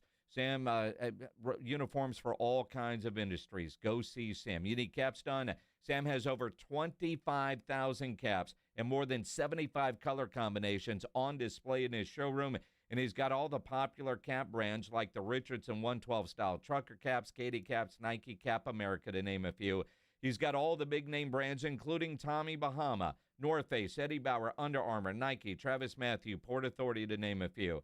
Go see him. Nobody has better prices. Sam is the only company in Texas that offers one-day turnaround. No order too big, no order too small. You need one, you need a dozen, you need 10,000. Sam will get you taken care of. Call 210-824-3900, 824-3900, or go by that massive showroom down on San Pedro, 1 mile inside Loop 410, right there across from McDonald's, or check the website, samsembroidery.com, for Sammy's Embroidery Club. Do you owe $10,000 or more in credit card debt or personal loans? With credit card debt at all-time highs, Debt Relief Advocates is urgently notifying consumers of debt relief now being made available, designed to aid consumers with out-of-control credit card debt. Those who qualify and enroll for this relief program will only have to pay back a fraction of what they owe. This is not bankruptcy or a debt consolidation loan. This is a relief program that credit card companies would rather you not know about, as it ends your debt nightmare and saves you lots of money. Consumers owing at least $10,000 in credit card debt or personal loans can now take advantage of this debt relief as the cost of living skyrockets. Debt Relief Advocates has established a relief hotline for you to call to learn what debt reduction you may qualify for, so don't wait.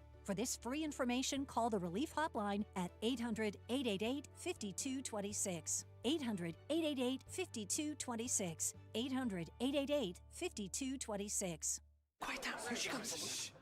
Surprise! Your accountant just emailed to say your quarterly taxes are way higher than you were expecting. At Progressive, we know small business owners don't usually like surprises because they cost you money. But a good surprise that could save you money? Getting discounts with a commercial auto quote from Progressive. Also, your favorite employee is leaving. They're going to pursue their dream of being a veterinarian.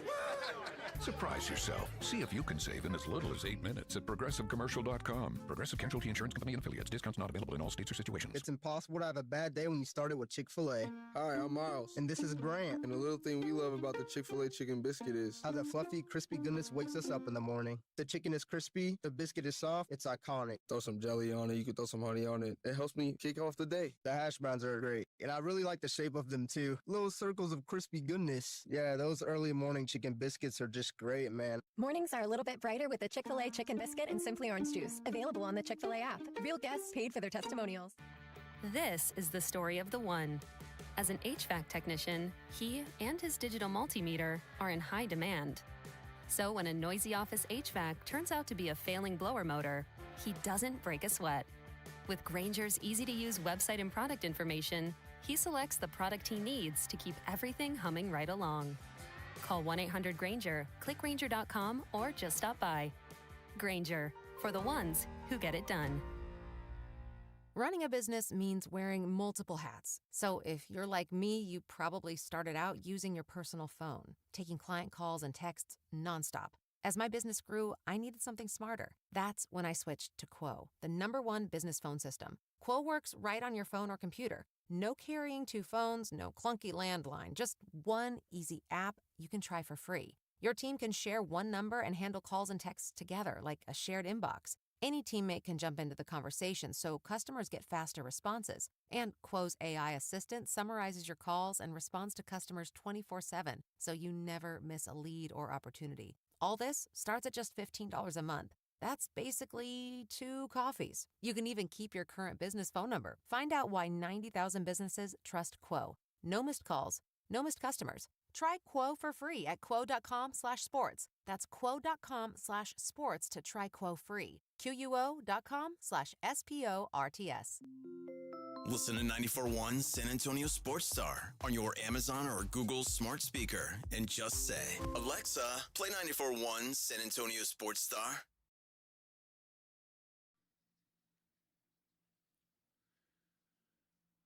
And while we're talking about Spurs, NFL playoffs, all of that kind of stuff today, don't forget there is a college football national championship game coming up on Monday night.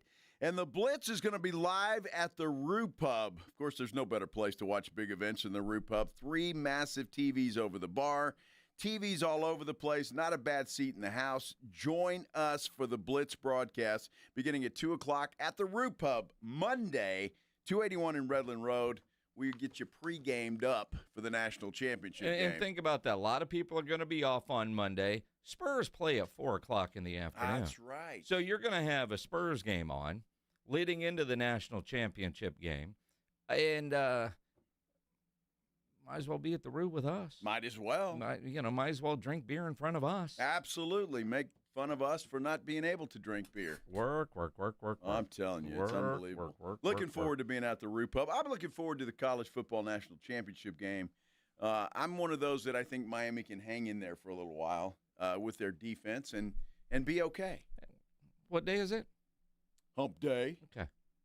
We'll see if you're feeling that way on Monday. I'll feel that way on Monday. I don't know what the line's doing. I'll have to check that. Again, why look at it now? Wait till Monday. Well, I know. If it gets to where you got to see what happens. See, I mean, just to piss Spurs fans off, that line came down to 8 last night. I took Oklahoma City. Yeah. Won money. Yeah. I knew they were going to lose. Mm-hmm. Well, you got to make up for your Monday night pick with the Steelers. Freaking Pittsburgh Steelers. Oh, just guaranteed. What the hell was I thinking? Well, did you even guarantee? I don't think I guaranteed anything. Oh, yeah. I said home dogs on Monday night never lose. Guarantee it's where I'm putting my money. And there were enough people listening waiting for you to say that so they knew they could put their money on Houston safely. Well, I hope everybody won. Yep. But if you go seriously over the course of time, I mean, it's not 100% tried and true, but you said guaranteed. Always. That kind of sounds like 100% to me. I mean, listening to you sounds like Jerry Jones on Hard Knocks and the decision he had to make. Our 2025 season was a roller coaster. We were inconsistent on defense. The Eberflus decision of not going forward with him was one of the hardest that I've been involved in my time with the Dallas Cowboys. Really? But at the end, I think was the thing to do. Eberflus. That's incredible and tells you a lot. It does tell you that I think in a lot of ways this was Eberflus's decision. Not Eberflus, Shoddy. Well, I mean, I think one, seems like he uses that line. One of the toughest decisions I've had to make anytime he parts ways with a coach. Yeah. I mean, that's just standard. 2, they are good friends, and it's hard to fire a friend. And probably the boldest letters would be admitting a mistake. Because when you fire somebody after 1 year, that means you did not hire the right guy. So on Hard Knocks, and this is how the episode starts, spoiler alert, they fired Flus. But meeting room, all the coaches gathered, and Brian Schottenheimer walks into the room to tell the staff. I just met with Flus early this morning. Incredible human being. Love the man, but at the end of the day, the football wasn't right. I've been in this position. I've been Flus. I've been the guys in this room. I understand the questions. I understand the concerns. And I will answer all those. Right now, the focus has to be, number one, about the man, checking on him, one. Reach out, tell him you love him, because he's a great man. Two, finishing this process. The exit interviews with the players are critical. We have to continue that process. So we got players rolling in here in the next little bit. If anybody's got questions, come see me. Okay? All right, appreciate you guys.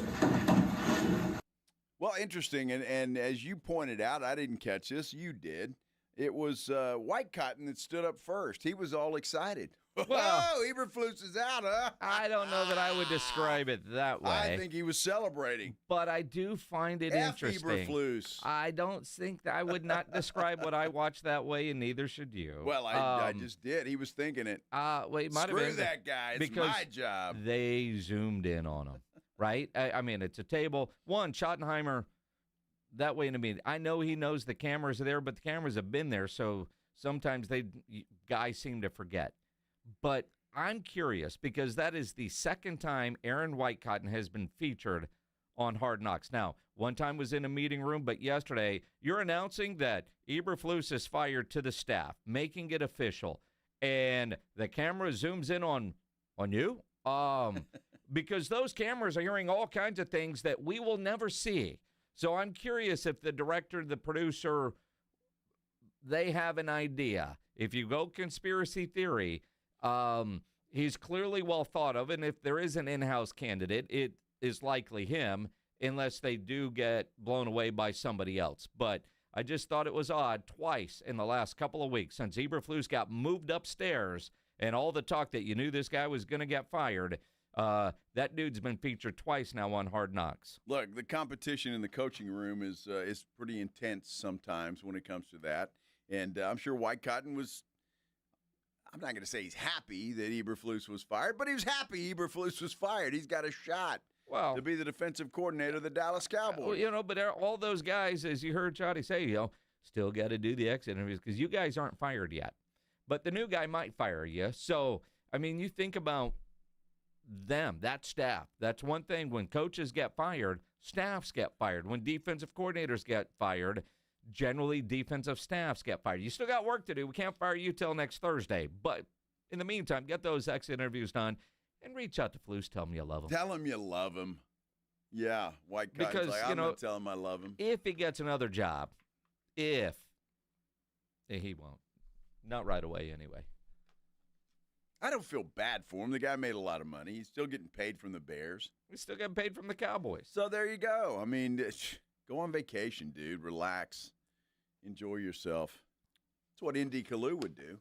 I promise you. And if you don't believe me, you can ask him coming up in a few minutes because he'll join us next. Maybe. Here on the Blitz 94.1 San Antonio Sports Star. Nobody ever plans on getting arrested, but it does happen to a lot of people every day for all kinds of reasons. If you get arrested, you want to get out of jail fast, the best way to do that is by calling my good friend Albert and his great staff at AA Best Bail Bonds, 210-225-2121.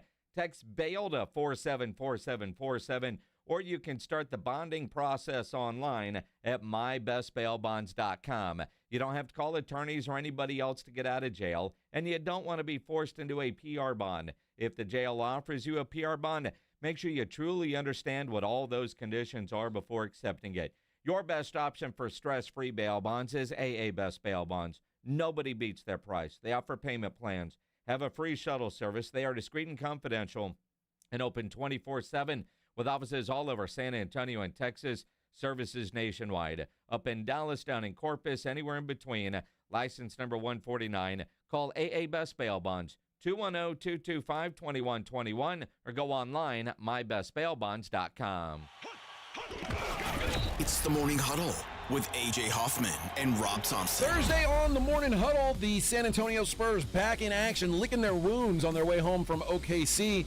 How will they hold up against the Bucks? There are 8 unemployed head coaches looking for jobs, and then a bunch of OCs and DCs looking too. We're going to look where they need to land. Got to get here early, though. The party starts at 6. It's the Morning Huddle with A.J. Hoffman and Rob Thompson. Mornings 6 to 10 on 94.1 San Antonio's Sports Star.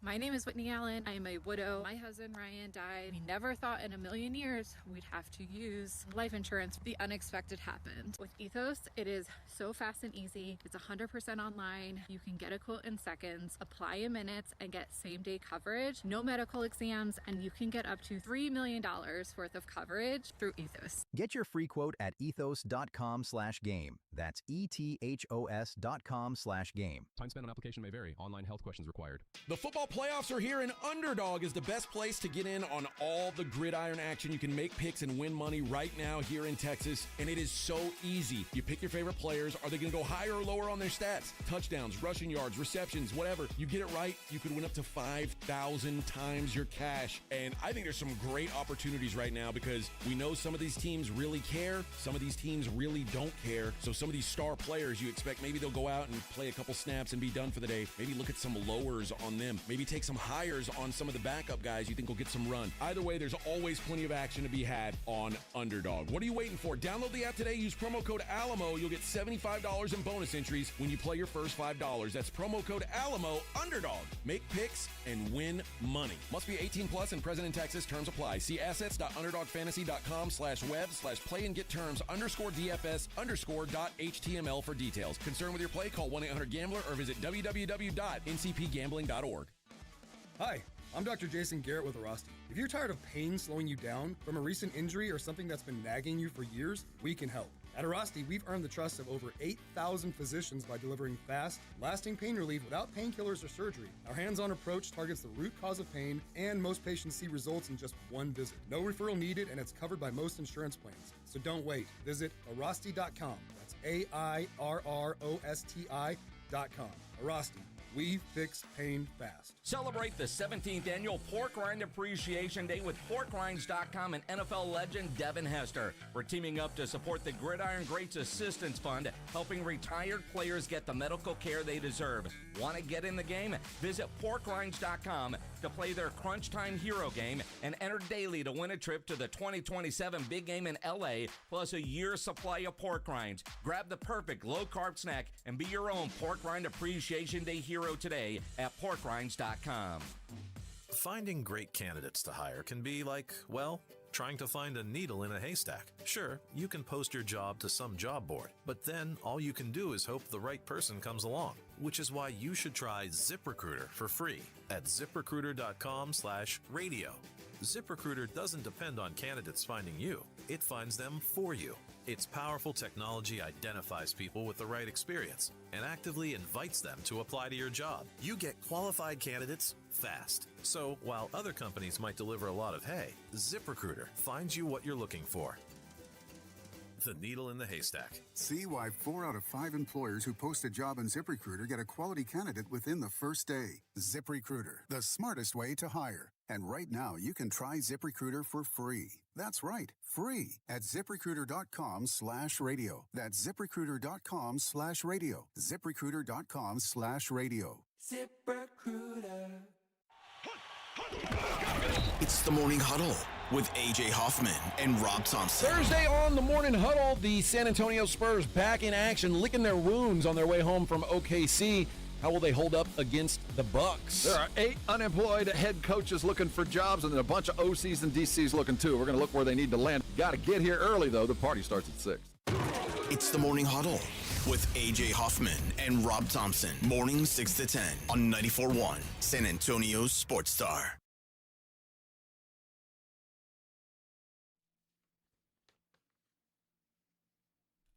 You know, Jason, sometimes dreams are better than others. And I would imagine after a defensive performance like the Texans put on Monday night, there is a former NFL player, a big Rice football star, San Antonio high school football legend who has had some great dreams over the last couple of nights. Indy Kalu on the Buyers Barricades guest line, a Verizon customer who may or may not hear us right now. Can y'all hear me? Yes. We can hear you. Okay, good. We got Good. the tin can strung together. Verizon's outage is spotty, but at least right now the satellites have a line for us to hear about your dreams on Sunday night. Well, I'll tell you about the dreams, but first, have y'all has it hit San Antonio, this whole Verizon deal? Because even my son, who's in a whole different state, said he's having issues. Have y'all heard anything from y'all listeners? Well, I mean, we're not getting calls from certain people, so maybe they're Verizon customers. But I do believe it's some sort of nationwide outage that Verizon is dealing with.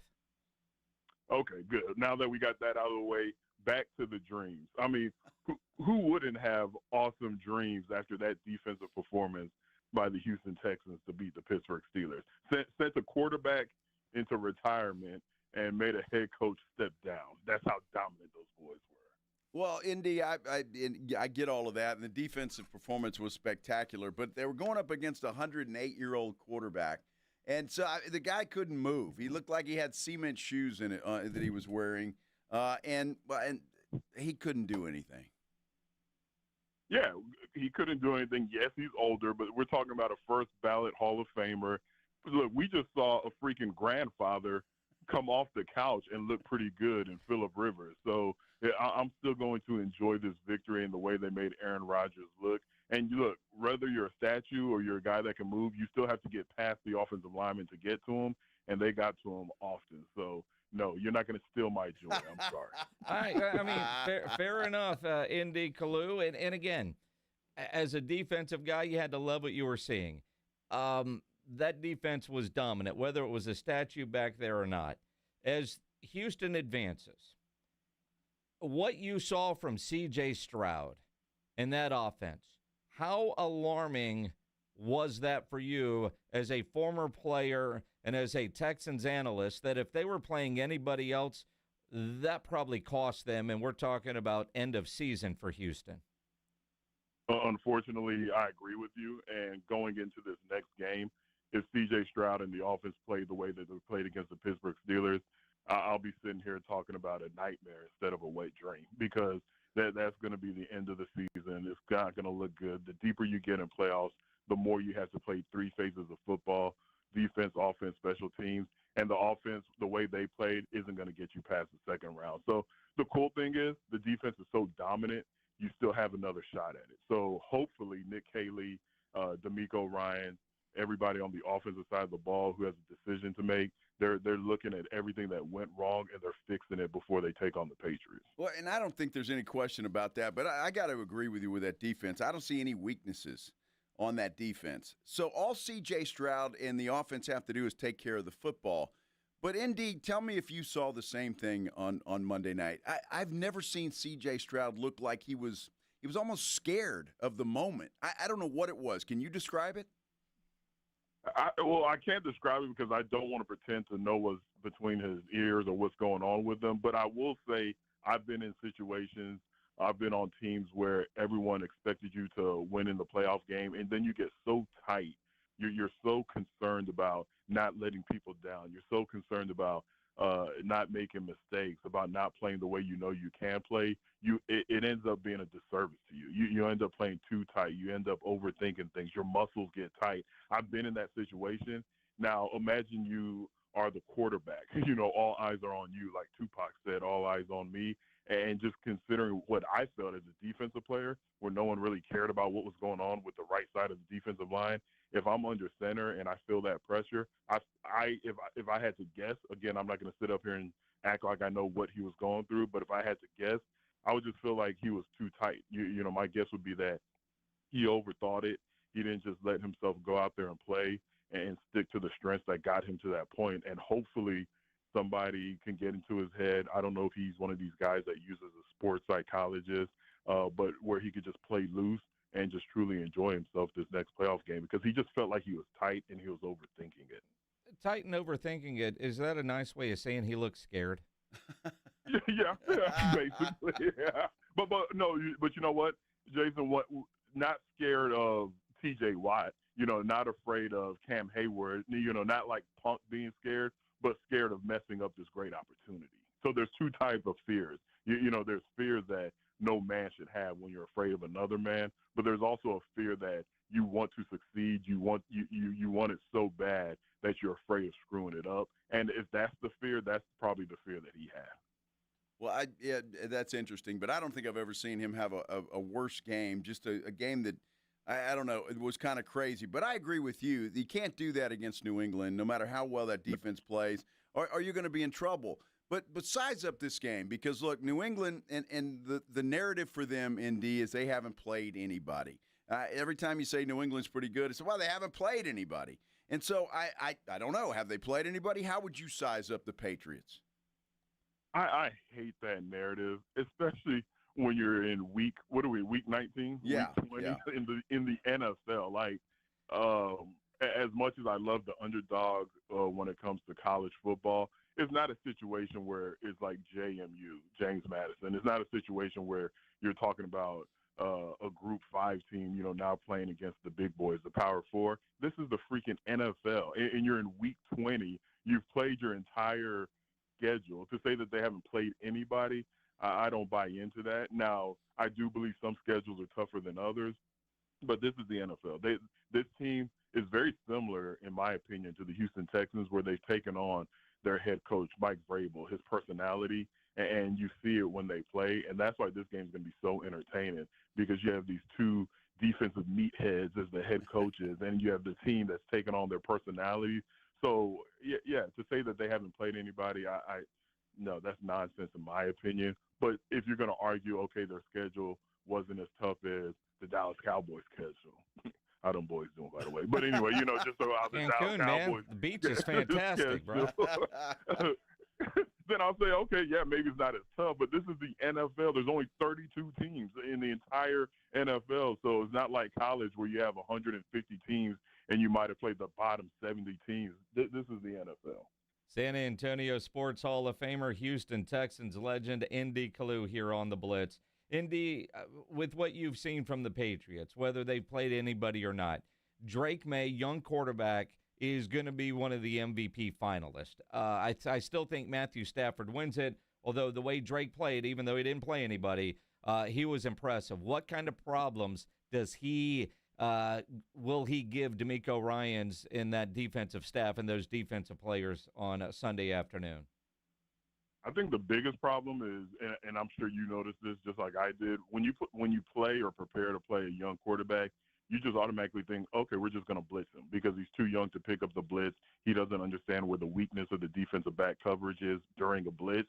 But time and time again, and I've only seen about 6 or 7 of their games. I'm not going to act like, I've watched all 18. But all of the games that I watched, when I watched him take on a blitz, I was like, ooh, he knew exactly where to go. So I think that's going to be the biggest problem when you blitz, especially when you're blitzing a young quarterback. You're thinking, okay, he's not going to have the mental capacity to understand, or the experience, I should say, the experience to understand where the weakness is coming from. So I think that would be the biggest issue, that you can't overload and have multiple blitzes even though he's a young quarterback. Well, when I look at this game, and I don't know who the Patriots played where Stephon Diggs was all excited that he beat his team. I don't think that was the Texans, but this could be another one for him. He's going to be a problem, I think, for that secondary, certainly a concern. But again, ND, and I say this with all due respect to New England, I don't know where they're going to go with the football. I mean, that defense is solid from top to bottom, and I'm talking about the Texans, obviously. I'm not sure how you exploit that defense and get something done and move the football. You know what? When you break it down like that and you just start talking about the defensive side of the ball for the Texans against New England's offense, I'm with you. I believe the Texans hold them to under 21 points. Typically, your goal as an NFL defense is to hold your opponent to 17 or less points. In the playoffs, if you could go 21 or less, you're doing something pretty big. So I see the defense accomplishing that. But with the New England Patriots, it's not even the matchups. Again, I keep going back to the personality of Mike Vrabel and just watching this team play. They just seem to find ways to win. They just seem to find different guys every week have big games. And you're like, oh, that's why they won the game, because he stepped up and I didn't see what he did 2 weeks ago. He was pretty silent. I just feel like this is the ultimate team. I still have the Texans winning, and I'm with you mainly because of the Texans defense. But what scares me or makes me nervous about this Patriot team, the game's not over until it's over. All the cliches, they live up to all the cliches. They believe in all the cliches. And I just think they're a well-rounded overall team, even though they don't have that lights-out star. Indy, Kalu here on the Blitz. History, and granted, it's Drake May, not Tom Brady, but what is New England 11-4 overall in the 15 matchups, 2-0 in the postseason. But what was it, 2024? Houston finally won at Gillette Stadium. Are any mental part of it, now, whether guys are a part of it or not, you always hear stuff, right? The letter jacket stuff that J.J. Watt tried going into that building. Is there a psychological advantage for the Patriots playing this game at home, or a disadvantage, if you will, for Houston, knowing they've got to go to a place that historically they have not had success? It doesn't feel like it because it's such a different team. Like you mentioned, Tom Brady, arguably, and not much of an argument, the greatest football player to ever play, he's not there anymore. The Letterman jacket scandal, which is still funny to this day. Most of the guys on the team, believe it or not, they've heard about it, but they're like, oh, yeah, we heard about it because I asked one of the players about it, and he didn't really know what I was talking about. So ignorance is bliss. The fact that they don't really understand or they don't feel the history and the way New England has dominated the Texans over the decades, I don't think they're going to take any of that luggage on the plane with them as they go to Gillette Stadium. Again, similar to, I played with a guy, Trent Cole. I don't know if y'all know that name. He's a great, very, very good defensive end. When I was on my way out of Philadelphia, he was kind of emerging as a star. So, I would kind of talk to him, try to show him how to study and how to get ready for a game. But there were times where I was like, man, this ain't the brightest guy out there. And we were watching film against Kansas City Chiefs. And Willie Rowe, Hall of Fame offensive tackle, is who he and I were going to go against. And during the film session, he leaned over and whispered to me, hey, I don't know who that tackle is, but he's not that good. And I was about to, say, man, fool, this guy's about to be Hall of Fame. And I remember to this day, I just stopped myself and said, you know what? If that's what he believes, there's no need to correct him or to tell him about Willie Rowe. And when I say he went out there, he being Trent Cole, and beat him for 3 sacks, and that was pretty much the end of my time in Philadelphia. That's kind of how these Houston Texans are going into New England. They don't know about the history. They don't know about the greatness of the Patriots, and they don't really care. So I don't think that there's going to be that added pressure like, oh, no, we're playing the big, bad Patriots. I love that insight, Indy. That's good stuff. So I've got to ask you, being on a defense, and I don't know if you were ever on a defense that was like the Texans, and I don't mean as good as they are from top to bottom, but obviously the confidence of that defense is sky high. And I think they believe that they can go up against anybody. Doesn't make any difference who it is, and they're going to get the win, and that's just the way that it is. You ever play on a defense like that where you guys just knew walking into that stadium that you were the best that there is, and there's no stopping you? Oh, 100%. Now, if we were as good as the Houston Texans defense, we can debate that, but the defenses I played on with the great Jim Johnson, may his beautiful soul rest in peace, when I was in Philadelphia with freaking Brian Dawkins, Troy Vincent, Bobby Taylor as our defensive backs, Al Harris, who went on to be a star at Green Bay, was a backup defensive back, Hugh Douglas, Jeremiah Trotter, and we were ranked top 3 defense. We walked in, it was an awesome feeling. We walked on the field like our stuff didn't stink, and you just couldn't convince us otherwise.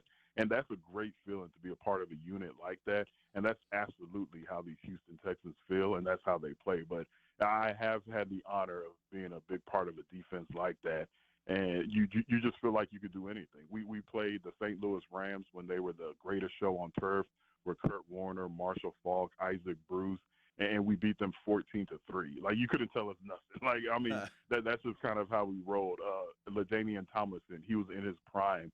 We held him to 19 yards rushing. So, all that in the same season. So it's pretty cool to be a part of a unit like that. And it doesn't last long. It doesn't last long. So every player on this Houston Texans defense, they should appreciate what they're experiencing right now. It's still amazing that team didn't win a Super Bowl, I know. but I don't want to pick that scab. The great Indy Kalu joining us here on the Blitz. But you think about what you just said, right? Houston goes into Boston this weekend on Sunday, and if they get the win, and if the Bills go into Denver and get the win, the AFC Championship game will be in Houston. How crazy is the city right now? Although I asked that knowing your phone hasn't worked all day because of Verizon, and you've been in Florida anyway, helping your son get a forklift for all that NIL money that the Gators gave him. But what's the atmosphere like there in Houston with the thought that the AFC Championship game could be in Houston? Oh, it's amazing right now. I don't think anybody – I'm not going to say anybody, but right now it's just the whole one game at a time that you preach to the team. The fans are feeling it, but it's just like bubbling over. And if the team beats New England, it's going to be nuts. It's going to be nuts, regardless of whether or not it's Buffalo coming to town. But if they beat New England, I really think the thought is, okay, this team can truly, really get to the Super Bowl. But it's almost like that. It's simmering right now, Jason. It hasn't exploded yet. But Sunday, if they get that victory, no parades, but there's definitely going to be there's going to be some parties going on Sunday night on Richmond Ave. Well, and the good news is the Texans will know where they're going to play if they win that game because Buffalo and Denver play on Saturday. Man, I knew this, but until y'all brought it up, it's one thing when you read something, is another thing when you hear it. That's going to be very, very exciting. It's almost going to feel like a Super Bowl to be able to host an AFC Championship, and not just with the players and the teams, but even on the business ops side with Cal McNair, Hannah McNair, just the changes that they've made and the way they've embraced the Houston culture. Back when I was playing, back in my day, again, I'm sounding old, during pregame, it was all country music. And I remember players from other teams who I knew during pregame, they would come up to me and be like, good God, man, what are y'all doing here in Houston? And now, everything is all about the Houston rappers, the Houston culture, the cool Houston country singers. They're embracing everybody. So my point is, it's just cool to see that the efforts that came from the top, and it's really paying off on the football field. Well, I got to tell you, Indy Kalu, I know you're a San Antonio legend. You played for the Texans, and the fans here, who knows, right? I mean, when the Texans first started, they did a ton of outreach in San Antonio and in other places, but especially San Antonio. And that all stopped for a long time because, well, Bill O'Brien and Houston said, we don't own Harris County yet. Let's own, and they quit doing stuff in San Antonio. They had an event last Saturday at the Alamo. 800 people showed up for an event at 11 a.m. I'm told that people started lining up at 3 a.m. They brought Marcus Coleman in as the Texans legend. They gave out 100 free hats, which I'm thinking they were maybe thinking 100 people would show up. 800 people showed up. It was a hell of a turnout. Is it safe to say that San Antonio is now Texan country? Oh, no. God, no. No, not even close. No? No. Oh, God, doggy. No, dude. Why is San Antonio still behind that loser? I mean, let's be honest. Do the Houston Texans own Harris County? No. Well, they do now. No. I mean, and again, are they building a fan base? Or are they there? But over the Cowboys, let's be real. The Cowboys are the Cowboys. Hold on. I know sometimes I exaggerate or I lie that about my Texans, but they own Harris County. Maybe 5 years ago, you saw a lot of Tennessee Titans shirts because people couldn't get over the whole Tennessee deal.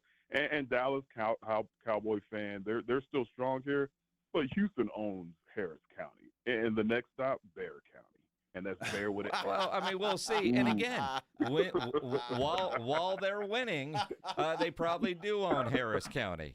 When we're coming for Bear County. Yeah. I mean, Bear County, Leon Valley. You know what? We're going to take over the Alamo.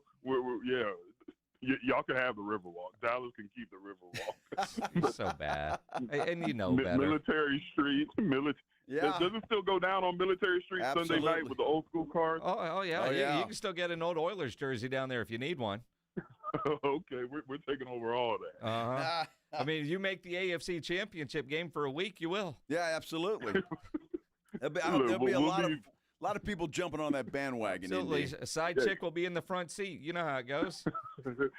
jump on the bandwagon. Look, for Dallas, we'll leave you the dirty-ass Riverwalk and Converse. You can wow. Mark Cuban, ladies and gentlemen. And Converse. Wow. Indy, glad your phone's working, my friend. I'm just hating because Judson put it on us. They put it on me back in the day. They did. Shout out to D.W. Rutledge and Gerard Douglas. Yeah, Judson ain't what it was, man. In fact, their coach resigned today, retired today after 4 straight. Although losing seasons, but they made the playoffs because of the district. Everybody makes the playoffs these days. Yeah. Judson ain't what it was. Judson's had 4 straight losing seasons? Yes. Yeah. Oh, my God. I'm ancient. That's Judson. Like, when we used to see that gray helmet with the red, it was like you're amongst greatness.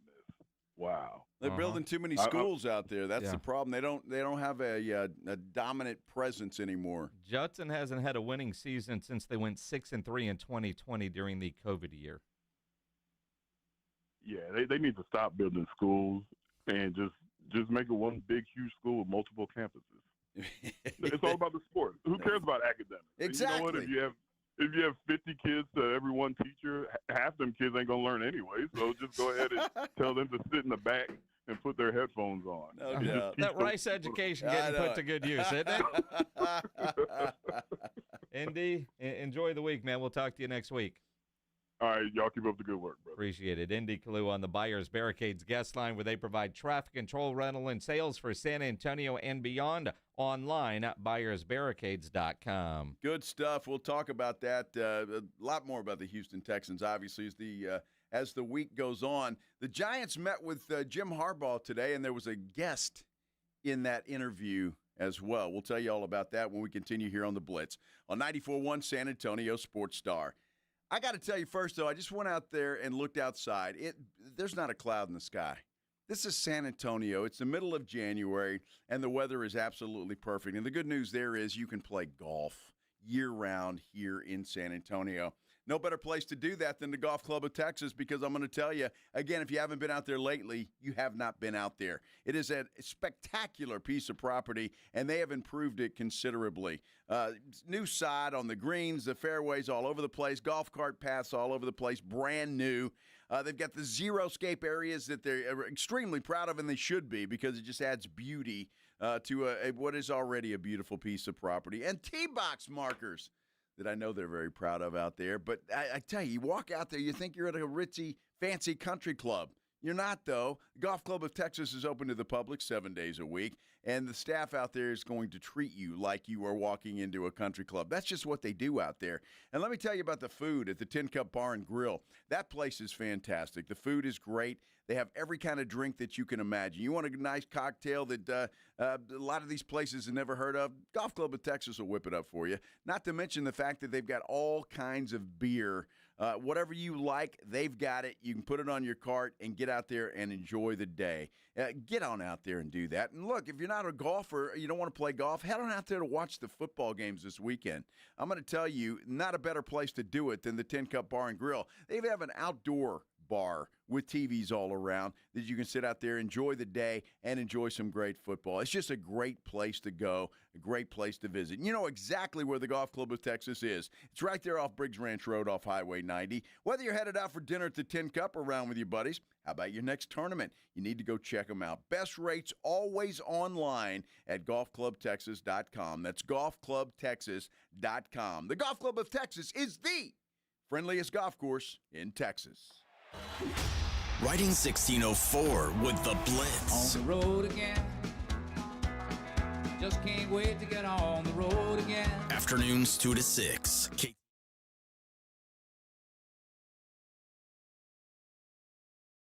happen. And when they do, skip the ER and get to the Ortho Now Injury Clinic by TSAOG Orthopedics and Spine. Ortho Now provides walk-in care for injuries like broken bones, dislocations, sprains, and strains. Conveniently located in the Quarry area with extended hours Monday through Saturday with on-site x-ray casting and bracing. Ortho Now has everything you need to treat your injury, and best of all, no urgent care or emergency room copay. Learn more online at tsaog.com.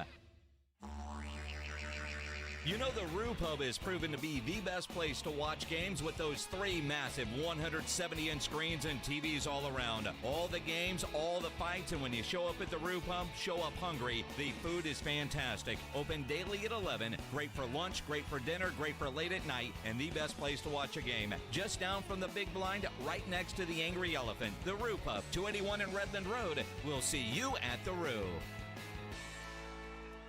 Texting enrolls you in a recurring automated marketing text messages. Consent not required to purchase. Message and data rates may apply. The team's looking good this season. I think so. Man, I miss playing football. Ever since I turned 40, I just can't find that fire I used to have. Think it could be lower testosterone? What do you mean? I was feeling the same way. After 40, the body has less testosterone, and men lose their edge. That's why I take Nugenix Total T2. That's the testosterone booster, right? Yes, but Total T2 is their brand new formula that skyrockets nitric oxide levels in as little as 3 hours. Since I started taking it, I've been lifting like when we played for Coach Carter. My energy is way up, and it even spiced up things between me and the missus. Are they still giving out complimentary bottles? Yep, just send a text. Text METER to 321321 for your complimentary bottle of Nugenix Total T2, the next generation testosterone booster. Text now and we'll include a bottle of Nugenix Thermo X, our newest, most powerful fat burner ever, absolutely free. Text METER to 321321. That's METER to 321321. These statements have not been evaluated by the FDA. This product is not intended to diagnose, treat, cure, or prevent any disease. Hey, can you blow up some balloons for Jack's party? I can't. I'm so congested. You need Sinex Saline from Vicks. Sinex Saline nasal spray? Yeah,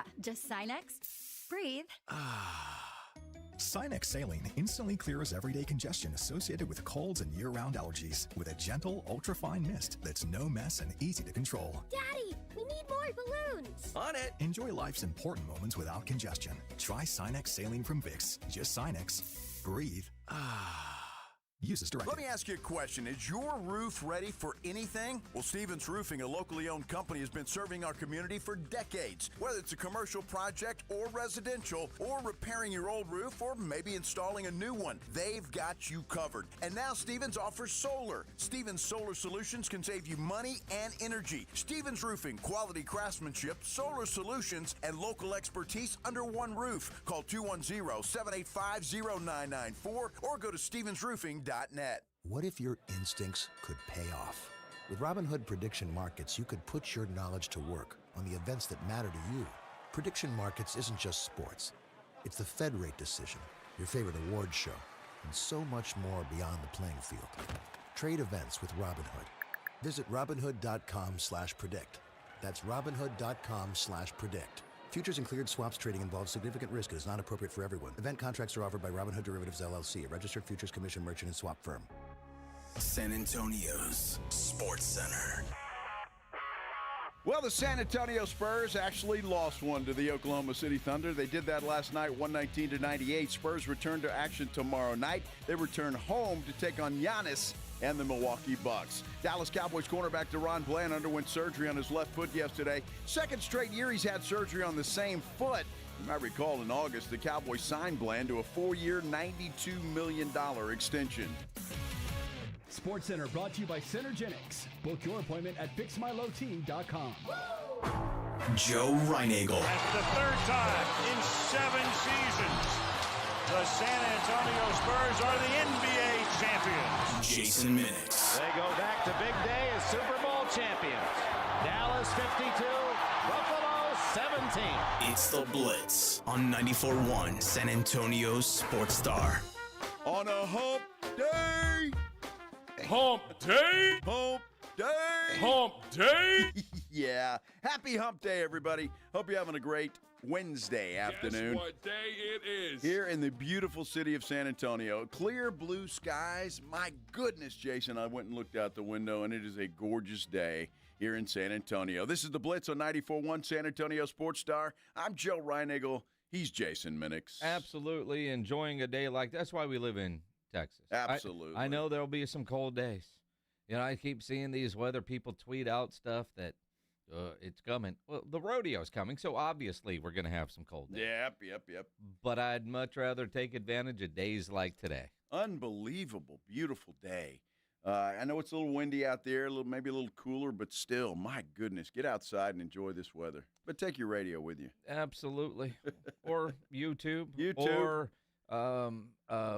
any of the apps, you name it, just find us. Make sure you stay tuned in to 94.1 San Antonio Sports Star. The Houston Texans have sent out their injury update. During our conversation with Indy, I saw a couple of people asking about the status of Nico Collins on our YouTube chat. You can always chime in there as well on YouTube. Go to YouTube, search out San Antonio Sports Star. I knew Indy wasn't going to know. Nico Collins did not practice today. He's out with a concussion. Justin Watson, also out with a concussion, did not practice. Danico Autry and Trent Brown also did not practice. Everybody else is either limited or full injury-wise. And one of the disadvantages that Houston is going to deal with, having played on Monday night, is a short work week for a playoff game. And because they played on Monday, that's one less practice available day for a guy like Nico Collins or Justin Watson to clear concussion protocol. Yeah. I wouldn't count on that. Nico Collins, it'd be a miracle if he's out there. And obviously that's going to hurt Houston, but they've got some young receivers that they like. So we'll see how that goes. On the other side of the coin, Christian Gonzalez, the Patriots' best cover corner. He may be the best cover corner in football, to be honest with you. He had a concussion as well the other day, although Mike Vrabel shared that he expected him to practice today. And if he's out there and practice. He was limited today. He was limited today. Okay. Yeah, the only a couple of offensive linemen, Morgan Moses and Thayer Munford, they're the only ones that did not practice today for New England, both dealing with knee injuries. Limited included Hunter Henry with the knee. But Gonzalez did, while he's going in the protocol, he was limited. And so that's one of the steps to get cleared. So looks like he likely is to clear.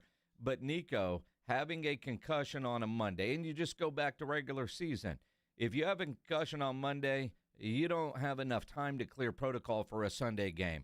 So unless they have a organized fake practice to say he got another practice in, I do not think Nico Collins has a chance. And quite frankly, seeing how he looked getting up off that turf, he still might not know what day it is. Well, they had to roll him out on a cart. Yeah. And I talked to Dr. Josh Bell from TSAOG Orthopedics and Spine yesterday, and he said the fact that he couldn't walk off the field on his own is an issue. Yeah. It's a problem. And so I don't expect Nico Collins to play. It would be a miracle. Obviously, the Texans need to take care of business. Nico would be back for the AFC Championship game the following week. But if he plays this week, I think it would be an absolute miracle. And that is too bad for the Texans because of the talent that he is. That's going to be a great game. I'm looking forward to that. And honestly, talking to Indy, it just snapped the fact that Buffalo and Denver play on Saturday. Houston will know, obviously, who wins that game. And if it is Buffalo on Saturday, they know if they win this football game against New England, they will host the AFC Championship game. And I tell you what, that would have to be – obviously, they want to win the game anyway. It doesn't matter even if they have to go to Denver. However, the chance to host that game in Houston – it's got to be a huge motivating factor for that football team. I mean, just yeah. I mean, if you're a Houston Texan fan, and there are more today than yesterday, if you're a Houston Texan fan, the idea that this team has a legitimate shot to get to San Francisco and play in the Super Bowl, the most realistic chance, I think, in the history of the franchise.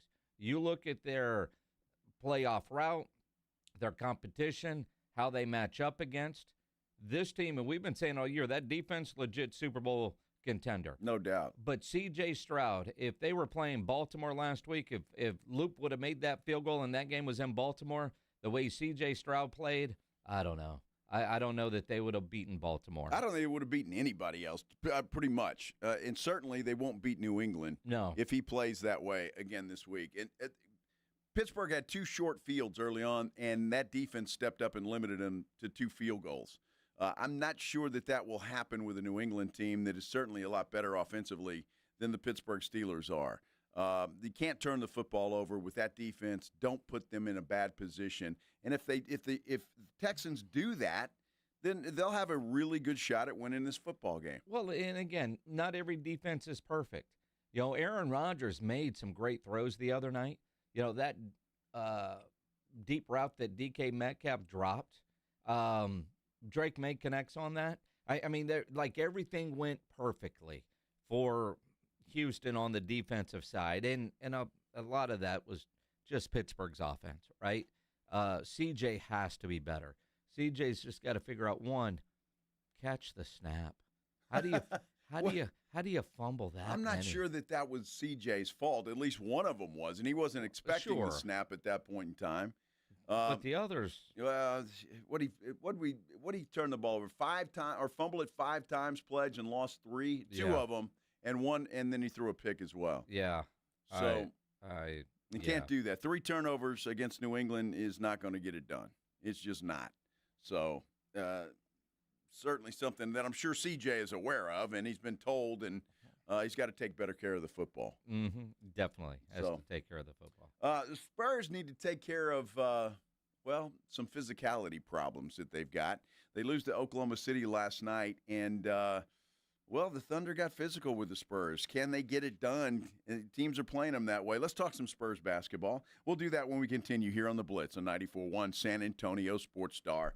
Before we go, though, I got to brag a little bit about my Kinetico Quality Water Softener. You know, I love that thing. I really do. It has been a game changer at my house in a variety of ways. And I guess my favorite part is just getting out of the shower and feeling cleaner, and my skin's not dry. It just, everything about it is just so much better. You need to treat yourself. You need to treat your family. Call Kinetico Quality Water Softeners of San Antonio. Do that. 656-PURE, 656-7873. And look into it, because it is just the most efficient water softener that there is. And it is the best in the business, head and shoulders better than anything else. Kinetico's been serving San Antonio for over 50 years. Runs on that kinetic energy. I still don't know what the heck that is. Doesn't matter. It provides soft water 24 hours a day, 7 days a week, and adds nothing to your electric bill. And they still have that deal going on. A free reverse osmosis drinking station when you purchase a Kinetico Quality Water Softener. They'll install it right there at your kitchen sink. And what that means for you is no more bottled water. You don't have to purchase that, lug it home from Costco or H-E-B or wherever you get it from. You don't have to do it because you've got it right there at your kitchen sink. And they're going to give you some free money. 0% interest for 12 months. It is one heck of an offer. Get it done. Treat yourself. Treat your family. It's an investment for your house. All those appliances and all that stuff, you're going to be much better off. Get it done. 656-PURE, 656-7873, or you can get them online at KineticoSA.com. And you know the jingle. Sing it with me. It's the last water softener you'll ever own. Call 656-PURE. Kinetico. If you're watching football this weekend, you know how it goes. Somebody's always hungry by the first quarter. So call Pizza Hut and get the Big New Yorker for just $10. Our biggest pizza for the biggest games. These slices are huge, like use 2 hands and fold it huge. Feed your crew and order ahead at pizzahut.com or in the app. Pizza Hut! Ask for limited time offer. Prices, participation, and availability may vary. Additional charge for extra toppings, max 3, and extra cheese. Taxes, tip, and delivery fee not included. Progressive knows there are some surprisingly expensive things in life, like rugs. You know, people say a rug would really bring the room together. And sure, you don't know what that means, but it sounds important. Suddenly you're using words like jute and sisal. Then you see the price and lose it, because how can the thing you walk and spill on cost so much? So you devote your life to taking down Big Rug. But then you remember that switching your home and auto to Progressive could save you hundreds. So, looks like Big Rug is safe. For now. Progressive Casualty Insurance Company, affiliates, and other insurers. Not available in all states. Are you 50 or older? This news is for you. The CDC recommends you get vaccinated against pneumococcal pneumonia. Even if you're healthy, your age puts you at risk. People 50 or older are over 6 times more likely to be hospitalized with pneumococcal pneumonia compared to adults 18 to 49. Just one shot can help protect you. Learn more and schedule at vaxassist.com. That's VAXassist.com. Sponsored by Pfizer. This episode is brought to you by Prize Picks. Whether you're starting a new routine or making a player pick for the first time, there's something that can't be too hard. But in life and on Prize Picks, it always feels so good to be right. With high-pressure playoff matchups, bowl games coming, tournament time, it is time to jump right in. When it comes to playoffs, you go with stars. Stars always produce. In the NFL, they get those stars because they're stars. And as we get closer and closer, I love Josh Allen. Josh Allen is a man alone on Buffalo. Whenever you get to the more, you go with Josh Allen. In basketball, oh my goodness, Luka is balling. You can't go wrong with Luka. And I want to tell you about a brand new part of Prize Picks. It's a new feature, early payouts. If your player gets off to a hot start, you now have the option to cash out on those winnings before the game even finishes. I want you to go download Prize Picks and use the code Alamo, and you're going to get $50 in lineups after you play your first $5 lineup. That's Alamo for $50 in lineups, and all you got to do is play 5. Prize Picks, it's so good to be right. My name is Whitney Allen. I am a widow. My husband Ryan died. We never thought in a million years we'd have to use life insurance. The unexpected happened. With Ethos, it is so fast and easy. It's 100% online. You can get a quote in seconds, apply in minutes, and get same-day coverage. No medical exams, and you can get up to $3 million worth of coverage through Ethos. Get your free quote at ethos.com/game. That's ETHOS.com/game. Time spent on application may vary. Online health questions required. Uncover the root of your problems and improve the quality of your life. I'm Dr. Torres from the Institute for Functional Health. For more than a decade, we have helped people restore energy, vitality, libido, and drive. Most patients come to us because they feel unheard or stuck. Schedule your discovery day. We'll talk about your history, run advanced testing, and build a personalized plan that fits your life. We have helped thousands of people just like you. Call 210-468-1891. I'm Dr. Torres at the Institute for Functional Health. 210-468-1891.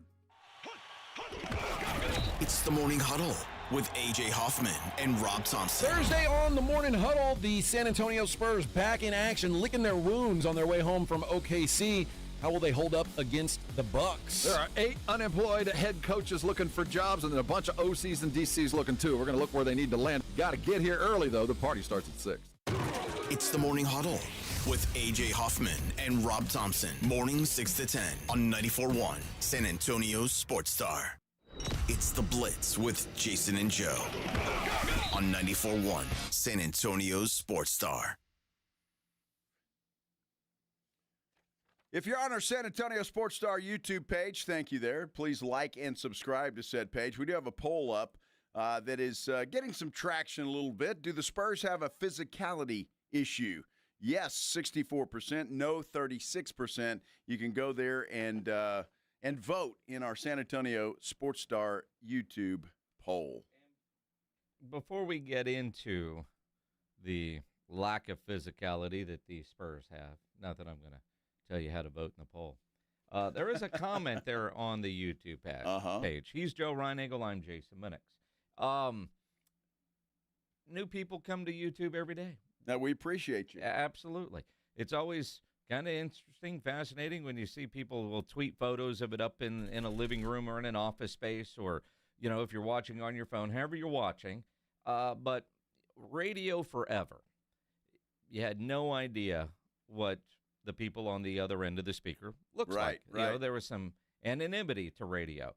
Video has certainly changed that.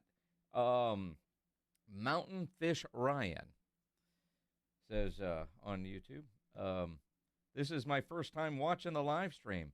I don't know why I assumed the fellas had beer bellies and long beards. Now, see, that's stereotyping radio, folks, is it not? Well, I suppose. I mean, I got the beer belly.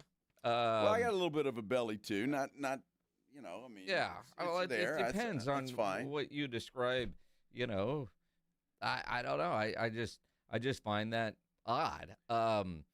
People think because you retired from television that you always have gray hair, which is crazy because people are like, you know, I used to watch you all the time, but you retired from TV, and they just assume you're going to have nothing but gray TV anchor hair.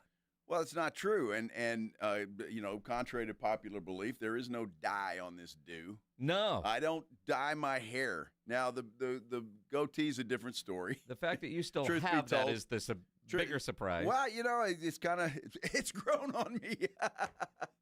Oh, sorry. I don't know. It's there, and we'll see how much longer it stays there. However, I just appreciate you watching. There was Sam said that he always thought I was going to look a lot older, and he doesn't know why. Yeah. I don't get it, well, but that's all right. That's okay. It is kind of odd, although the little cover page thing, that was before you grew the goatee. Right, yeah. And for James Pledge, or Extra Innings with Pledge, that was one of the 3 days in a 2-year period in which he was clean shaven because he is one with a beard, although not a long beard and certainly no beer belly. No beer belly for Pledge. The way that dude eats and drinks, quite frankly, the fact that he doesn't gain weight is amazing. Crack? Is that what it is? It Adderall, must be. Something, right? I don't know. I don't know how he did it, although only 50 ounces of steak on a 72-ounce challenge. That's disappointing. Still about 25 more ounces than you would have done. Well, absolutely. Or 30, 40 ounces more. I would have never said I could do that, though. Well, sure. Pledge said he could do it. Yep. He was confident. Yeah. He failed miserably. Miserably. Make sure you wash all those clothes and get them back to the rightful owners. Well, I think he did. I saw him post to Alexandra yesterday that he had her stuff at the front desk. Oh, okay. With Iris. And my stuff? Well, I don't know about at your the front stuff. desk with Alexandra? Oh. Yeah, no doubt. Again, we do have a poll up. Do the Spurs have a physicality issue?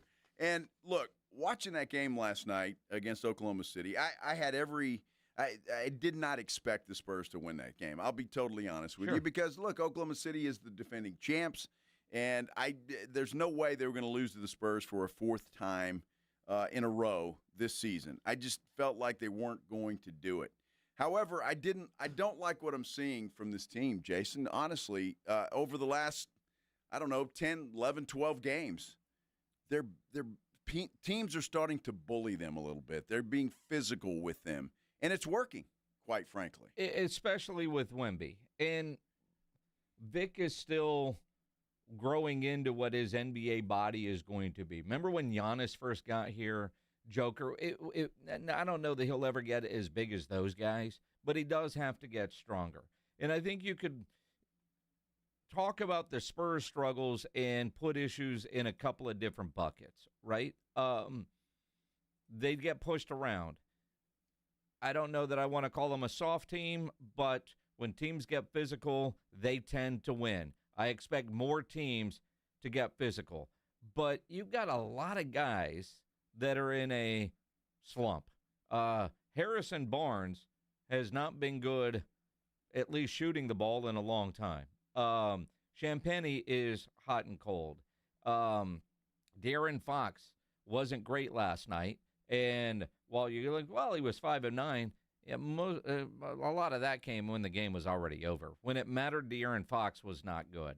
They're awful in third quarters. There are some issues there. So you add a team that is struggling shooting the ball, and maybe they actually do miss a Devin Vassell.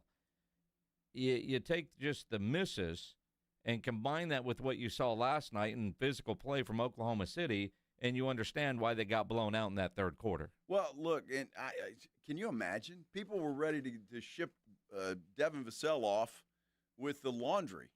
And now the Spurs miss Devin Vassell? Well, I mean, somebody's got to be able to shoot the ball. I don't know that I'm at the point where I'm like, Harrison Barnes, if you don't get it together soon, you might as well go sit down. I don't know that he's at the point where he's hurting this basketball team, but he's certainly not helping it. Although I don't know who you replace him with off the bench in a starting role. You know what I mean? It's but he hasn't been good. Wemby last night was 7 of 15. Sometimes I wonder if he's taken enough shots, but credit OKC's defense on Wemby for having him pass the ball away, although he only had 1 assist last night. Well, because nobody can shoot, well, and that's part of the problem. Steph Castle rebounded. He had a couple of poor scoring games.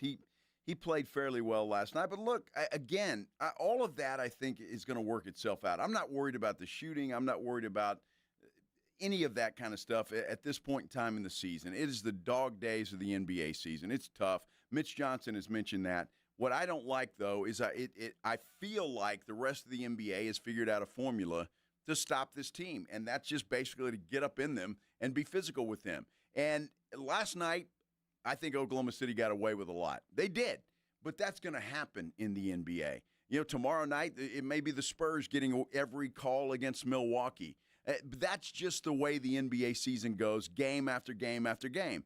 And Oklahoma City knew they were getting the calls. They knew they were getting away with some physical play, so they just upped the ante a little bit and continued to do it, and it worked. I mean, they clobbered the Spurs. And Wemby was asked after, did the refs allow too much physical play? It was a little bit much tonight. Sometimes not really, like, not just a huge screen or or a hard foul, but different things from there. And again, Wemby, it doesn't matter. And I think you've got enough experience in the NBA now to know that there are different officials every night, and some officials are going to call it loose, some are going to call it tight, and that's just the way it is. You've got to adjust to it. And whether they were allowing too much last night or not doesn't really matter. You got to adjust. They're not going to change mid-game, most likely. That's just the way that it is. Well, and Mitch said, I mean, they just weren't focused. They weren't sharp. We were not sharp tonight. The third quarter is what got away from us, but even the first half, it felt like there was a lot of, whether it felt like there were controllable moments and then they obviously took advantage of them, made us pay, or just some uncharacteristic lack of game plan execution. And in the third quarter, obviously, is when they hopped on it and caught some separation, but I don't think we were very sharp from the beginning. No, not at all. Well, I say not at all. I thought the first half was it was punch after punch. I mean, both teams going back and forth. It was that third quarter that Oklahoma City came out and I mean, just dominated the basketball game. They need some nasty. They need exactly. They need some nasty. Can Mitch get in that huddle and say he wants some nasty? No, he's going to tell us that it was a lot to learn from in a losing effort. I don't think we'll put too much stock in terms of this game being more weighted than others or anything like that. I think it's January in the NBA. It's tough. I've said it before. You look around the league, and this is the month to test you mentally, physically, and emotionally. And these games will help us. And these games will be learning experiences that we need to go through, clearly. And they will serve us well. And it's our job to make sure we maximize the learning moments from these games. No, let's hope so.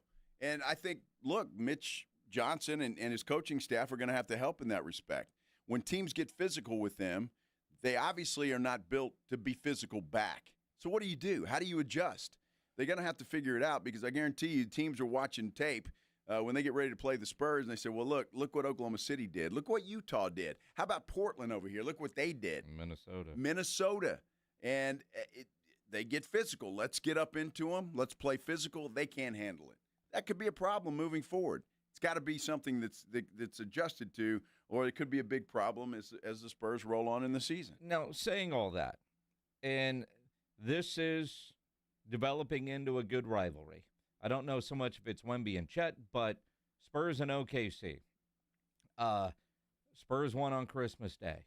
Spurs won that big money game in Las Vegas in the Cup. I think the NBA would love to see this turn into a rivalry, whether it's Wemby and Chet or Wemby and SGA or just the Spurs and the Thunder, because they look like they're both going to be good for a really long time.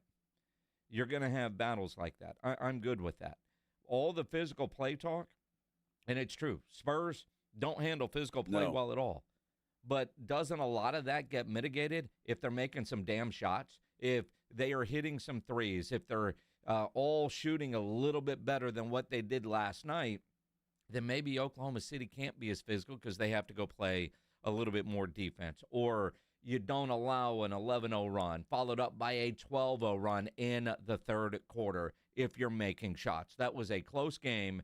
They're not making shots, and it turns into a blowout. And once it got a little lopsided, Oklahoma City was able to get a lot more physical. Well, I mean, think about it, though. Maybe that's the reason they're not making shots, because teams are getting physical with them. It could be because, think about it, over the last 6 games or so, teams getting more physical with this team, the shots haven't been falling. So, I mean, where is it and what is it? I don't know, there's got to be an answer for it, but they're not built to get physical back, and that could be a problem. 210-656-ESPN, 656-3776. On the call screen, it says Bamsey Mark. I haven't seen that name on a call screen in a long time. Spurs must be good again because Bamsey Mark is back on the show. What's up, Bamsey Mark? Hey, Jason, how you doing? Good, man. Glad you're alive. Well, I was a loyal Spurs fan until about 5 minutes ago. Why? Well, as you know, if you remember, I've been a season ticket holder since 2008. Okay. I don't go to a lot of games because I'm still working, and I can't get up at 5 in the morning and go to games when I'm there till 11. So I've been selling my tickets and making it, and they inform me that I am not be able to renew for next year because I don't go to enough games. I sell them. Really? And so they won't let you renew? Correct. Wow. Because when you put your tickets out on the account manager, it goes through Ticketmaster, and they say basically I'm blackmarking them or whatever. But they didn't care for the last 5 years that they weren't winning. I couldn't give the tickets away, and I still stayed a season ticket holder. Okay. You wow. know, Mark, sorry you're dealing with that. I don't know if there's somebody you could talk to about that. I do know that a variety of teams are trying to either control their tickets or keep people from selling them. And that's I didn't know that was a policy in San Antonio. Man, that sucks. I just thought it was the sombrero rule, and that I didn't know season tickets were like that. I mean, obviously, if I know you're a season ticket, you're making too much money on these. We want to make all that money. Well, so I guess unless the Spurs, kind of like the Texas Rangers did to me, they don't want a bunch of opposition fans in the building. Well, the Rangers only do it on certain seats. I understand that, but no, I think because other franchises have policies about how much you can sell your tickets for or how many you have to go to if you're going to be a season ticket holder. They keep putting in all these policies so they can control the secondary market. I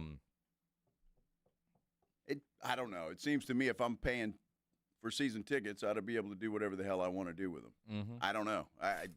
Somewhere in the fine print. But I know that it's an issue with those that are in the ticket reselling business. Well, think about it. What he just said, I could sell them all day long when the Spurs suck. Yep. Now that they're good, no, you couldn't sell them then, so you just had to eat that, right? But when it's good again, they want to take advantage of that. When it's bad, they want you to be a season ticket holder. Well, now they have a waiting list for season tickets, and there's a big difference. Yep. That is for sure. I'm assuming there's some more phone calls there. It looks like on the Spurs. We'll take some of those calls. If you got a phone line, stay there. We will we'll let you be heard about the Spurs, and we'll talk some more about them when we continue here on the Blitz on 94.1 San Antonio Sports Star. First of all, let me tell you about my good friends at Stevens Roofing. Love talking about them. Family-owned company, local company, a company that's been in business here since 1983. 1983, think about that and what that means, please. 1983, that's a long time to be in business, in the roofing business or anything else. But, yeah, Stevens Roofing is that company. So you know they stand behind their work. You know they've got a ton of satisfied customers because if they didn't, they wouldn't still be in business. And now they've added solar to what they do. If you've been thinking about solar panels for your house, Stevens Roofing and Solar is the company you need to remember. The phone number you need to remember is 210-785-0994. Tell them what you want to do and how you want to do it. They'll put a plan together with you, and they'll get it done, and you know they're going to get it done right. If you think you have a problem with your roof, Stevens Roofing and Solar is still the company to call because they'll send a crew out to your house. They'll do it for free. They'll inspect your roof. They'll let you know if there's any problems up there that need to be addressed. Look, they're the best in the business. Don't trust anybody else. Stevens Roofing and Solar, that's the company you need to call. 210-785-0994, or you can visit them online at stevensroofing.net. I know that hiring can be challenging. You sort through tons of resumes and you get too many so-so applicants. You're just waiting for someone to match your role perfectly. Well, now, there's a place where you can meet them fast. ZipRecruiter. Need to hire right away. Start your search for strong candidates. The right fit awaits. Build your team. Build it sooner. Meet your match on ZipRecruiter. Just head to ZipRecruiter.com/radio right now to try it for free. And you're on your way to meeting your match. 4 out of 5 employers who post on ZipRecruiter get a quality candidate within the first day. So try it now. Go to ZipRecruiter.com/radio. Once again, that's ZipRecruiter.com/radio. Meet your match on ZipRecruiter. Try it free. Oh, hello. It's me, the calculator that lives inside of TaxSlayer. And let me tell you, I love numbers. 1040s, 1099s, W-2s, all of them. With TaxSlayer, anyone can file a federal return for just $22.99. You'll get 100% accuracy and your biggest possible refund guaranteed. Now those are great numbers. Need help along the way? We've got US-based real human support. File by February 8th for just $22.99 and get the refund you deserve. TaxSlayer. File fearlessly. The football playoffs are here, and Underdog is the best place to get in on all the gridiron action. You can make picks and win money right now here in Texas, and it is so easy. You pick your favorite players. Are they going to go higher or lower on their stats? Touchdowns, rushing yards, receptions, whatever. You get it right, you could win up to 5,000 times your cash. And I think there's some great opportunities right now because we know some of these teams really care. Some of these teams really don't care. So some of these star players, you expect maybe they'll go out and play a couple snaps and be done for the day. Maybe look at some lowers on them. Maybe take some hires on some of the backup guys you think will get some run. Either way, there's always plenty of action to be had on Underdog. What are you waiting for? Download the app today. Use promo code ALAMO. You'll get $75 in bonus entries when you play your first $5. That's promo code ALAMO. Underdog. Make picks and win money. Must be 18 plus and present in Texas. Terms apply. See assets.underdogfantasy.com/web/play and get terms _DFS_.html for details. Concerned with your play? Call 1-800-GAMBLER or visit www.ncpgambling.org.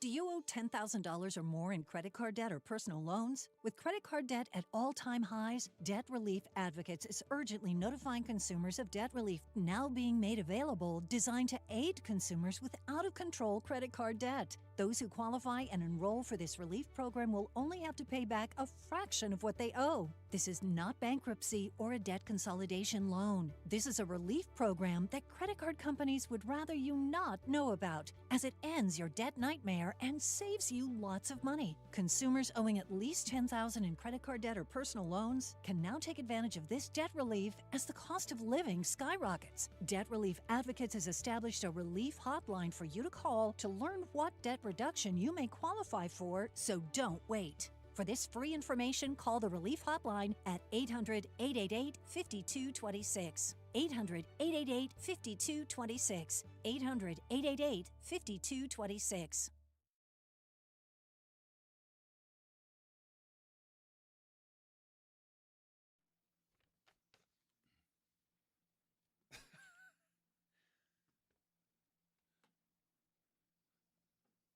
You know, I saw it very similar to Unplug It, Baby. What the hell? I'm telling you, that was very similar. That may have come from that. Who knows? Not what? sure. Unplug it, baby. Please. Unplug it, baby. This is a Blitz on 94.1 San Antonio Sports Star. I'm Joe. He is Jason. And we're talking Spurs basketball, and I guess it is. Just you make shots, and that cures everything. Well, I mean, it certainly does help. Well, it doesn't hurt, I guess. It does help. I mean, especially a guy like Harrison Barnes. Well, he's got to make shots. He's been in a slump for a long time. De'Aaron Fox hasn't been playing well either. No, and for the again, most part. Is it dog days? And you look at their schedule, their back-to-backs. You look at just the number of games that they have been playing, and quite frankly, the road trips that they've been on. I mean, to go Boston, Minnesota, Oklahoma City, they'll come home. They got Milwaukee tomorrow night, then Minnesota Saturday, Monday afternoon, Utah, those 3 at home, then Tuesday night at Houston, another NBC game.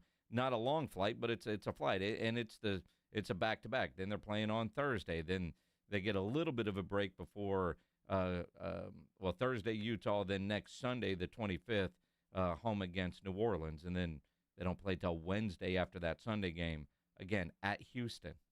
Wow, 2 at Houston. That's Houston, not exactly setting the world on fire these days, but always a tough matchup. I don't know. I just it's concerning in a large respect, and I know that they're happy that they're home for 3 games. You sleep in your own bed for a while and maybe rest up a little bit, and who knows, get a little practice time in. 210-656-ESPN, 656-3776. Abel, you're on the Blitz. What's up, man?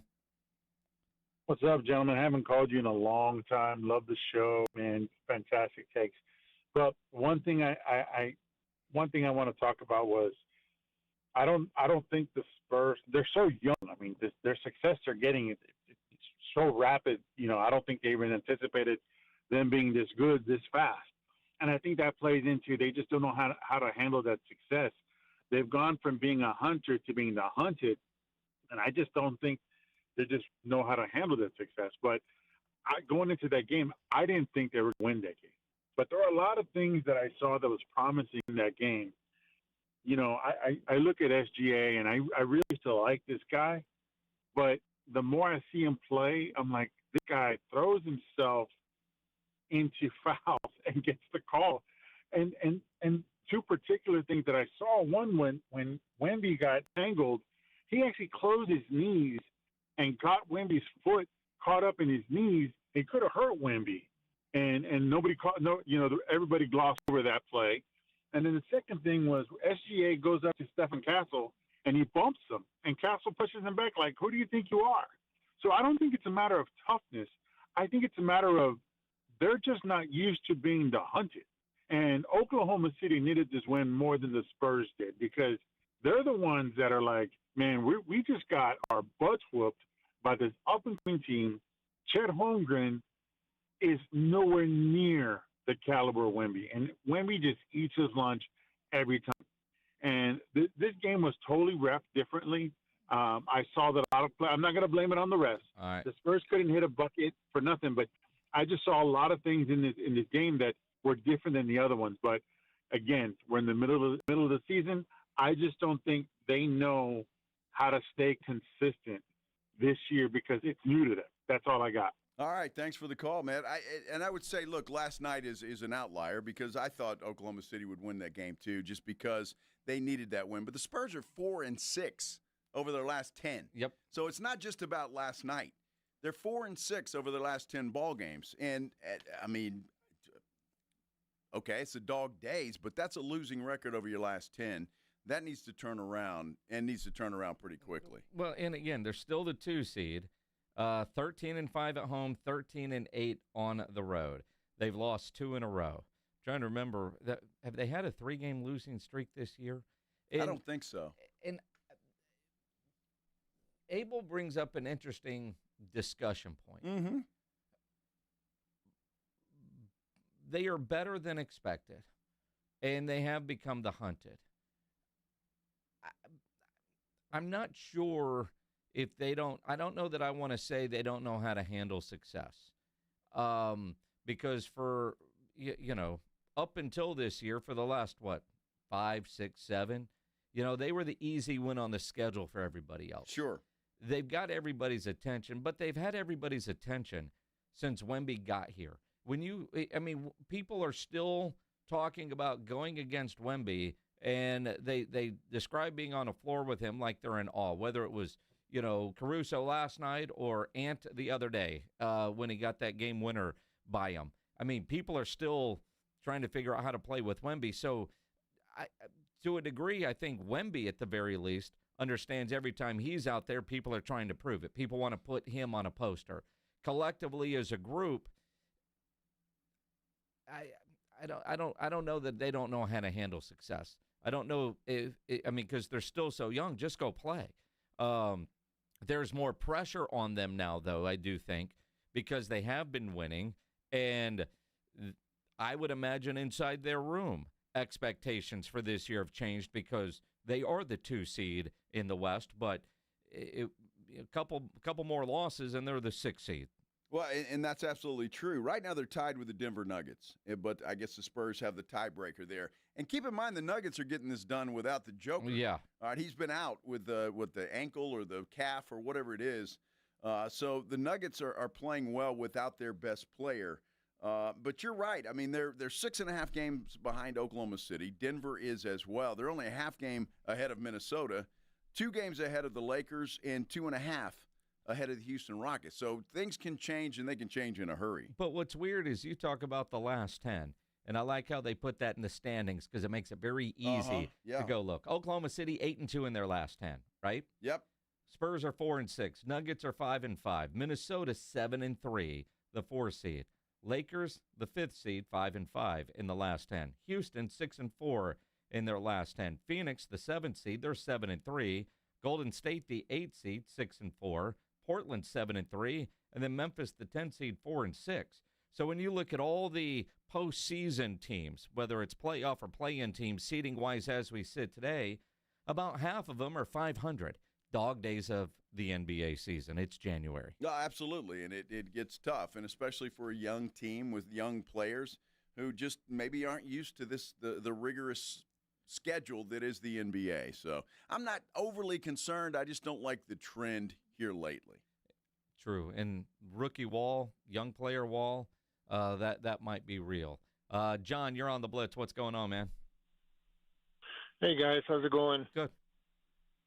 Hey, so, I just wanted to chime in on the shooting woes, and I'm wondering at what point, and I know Mitch is bringing in Lindsey for scoring, but at what point do you, if you were the coach, do you say, let me shake up this lineup and bring in somebody like David Jones-Garcia or Jordan McLaughlin or, example, David Jones-Garcia, he's disruptive. He scores in bundles.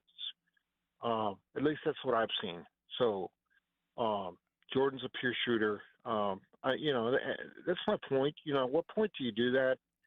I know we can't out-physical a lot of teams, but like you said earlier, we have to make shots in order for them to stop doing that, stop bullying us. So what do you guys think? I think David Jones-Garcia is still in Austin, right? Well, I'm not sure he wasn't available last night. I'm not sure it's that time yet, to be quite honest with you. There's a reason why he's not playing. Okay, and he just, for whatever that reason is, and I know the guy's a good shooter, but you see what he can do, but when has he done that? I mean, when has he gone off in a real NBA game? He plays well in the preseason, plays well in Austin, but again, I'm just not sure that it's time for that to happen just yet. Well, and especially, and I get wanting to see some of the young guys that you think could do it. This is where you've got to trust the coaching staff. They've got a better pulse than you and I do on this team. But also, like Harrison Barnes has to come out of his slump at some point. He doesn't really do that with reduced minutes or a bunch of DNPs. And, if you're the coach, the psychological matchup is keeping them, I won't say mentally in the game, they're there, but keeping their confidence up, knowing that they could do it. Go shoot. The fact that Harrison Barnes took 7 shots last night, I mean, his shot's been on the milk carton for a while now, but he's not afraid to shoot the ball. So that's part of the coaching tug of war that you're playing there is you want to make sure they stay confident because every shooter gets out of their slump by shooting their way out of the slump. Not going to the bench, you know what I mean? I don't know that they're there, but I don't know the guys that you mentioned, John. I know you kind of want to see them because you saw a great summer league. That's where you trust the coaches. Are they ready for this? Are they getting it done in practice enough to where you think, okay,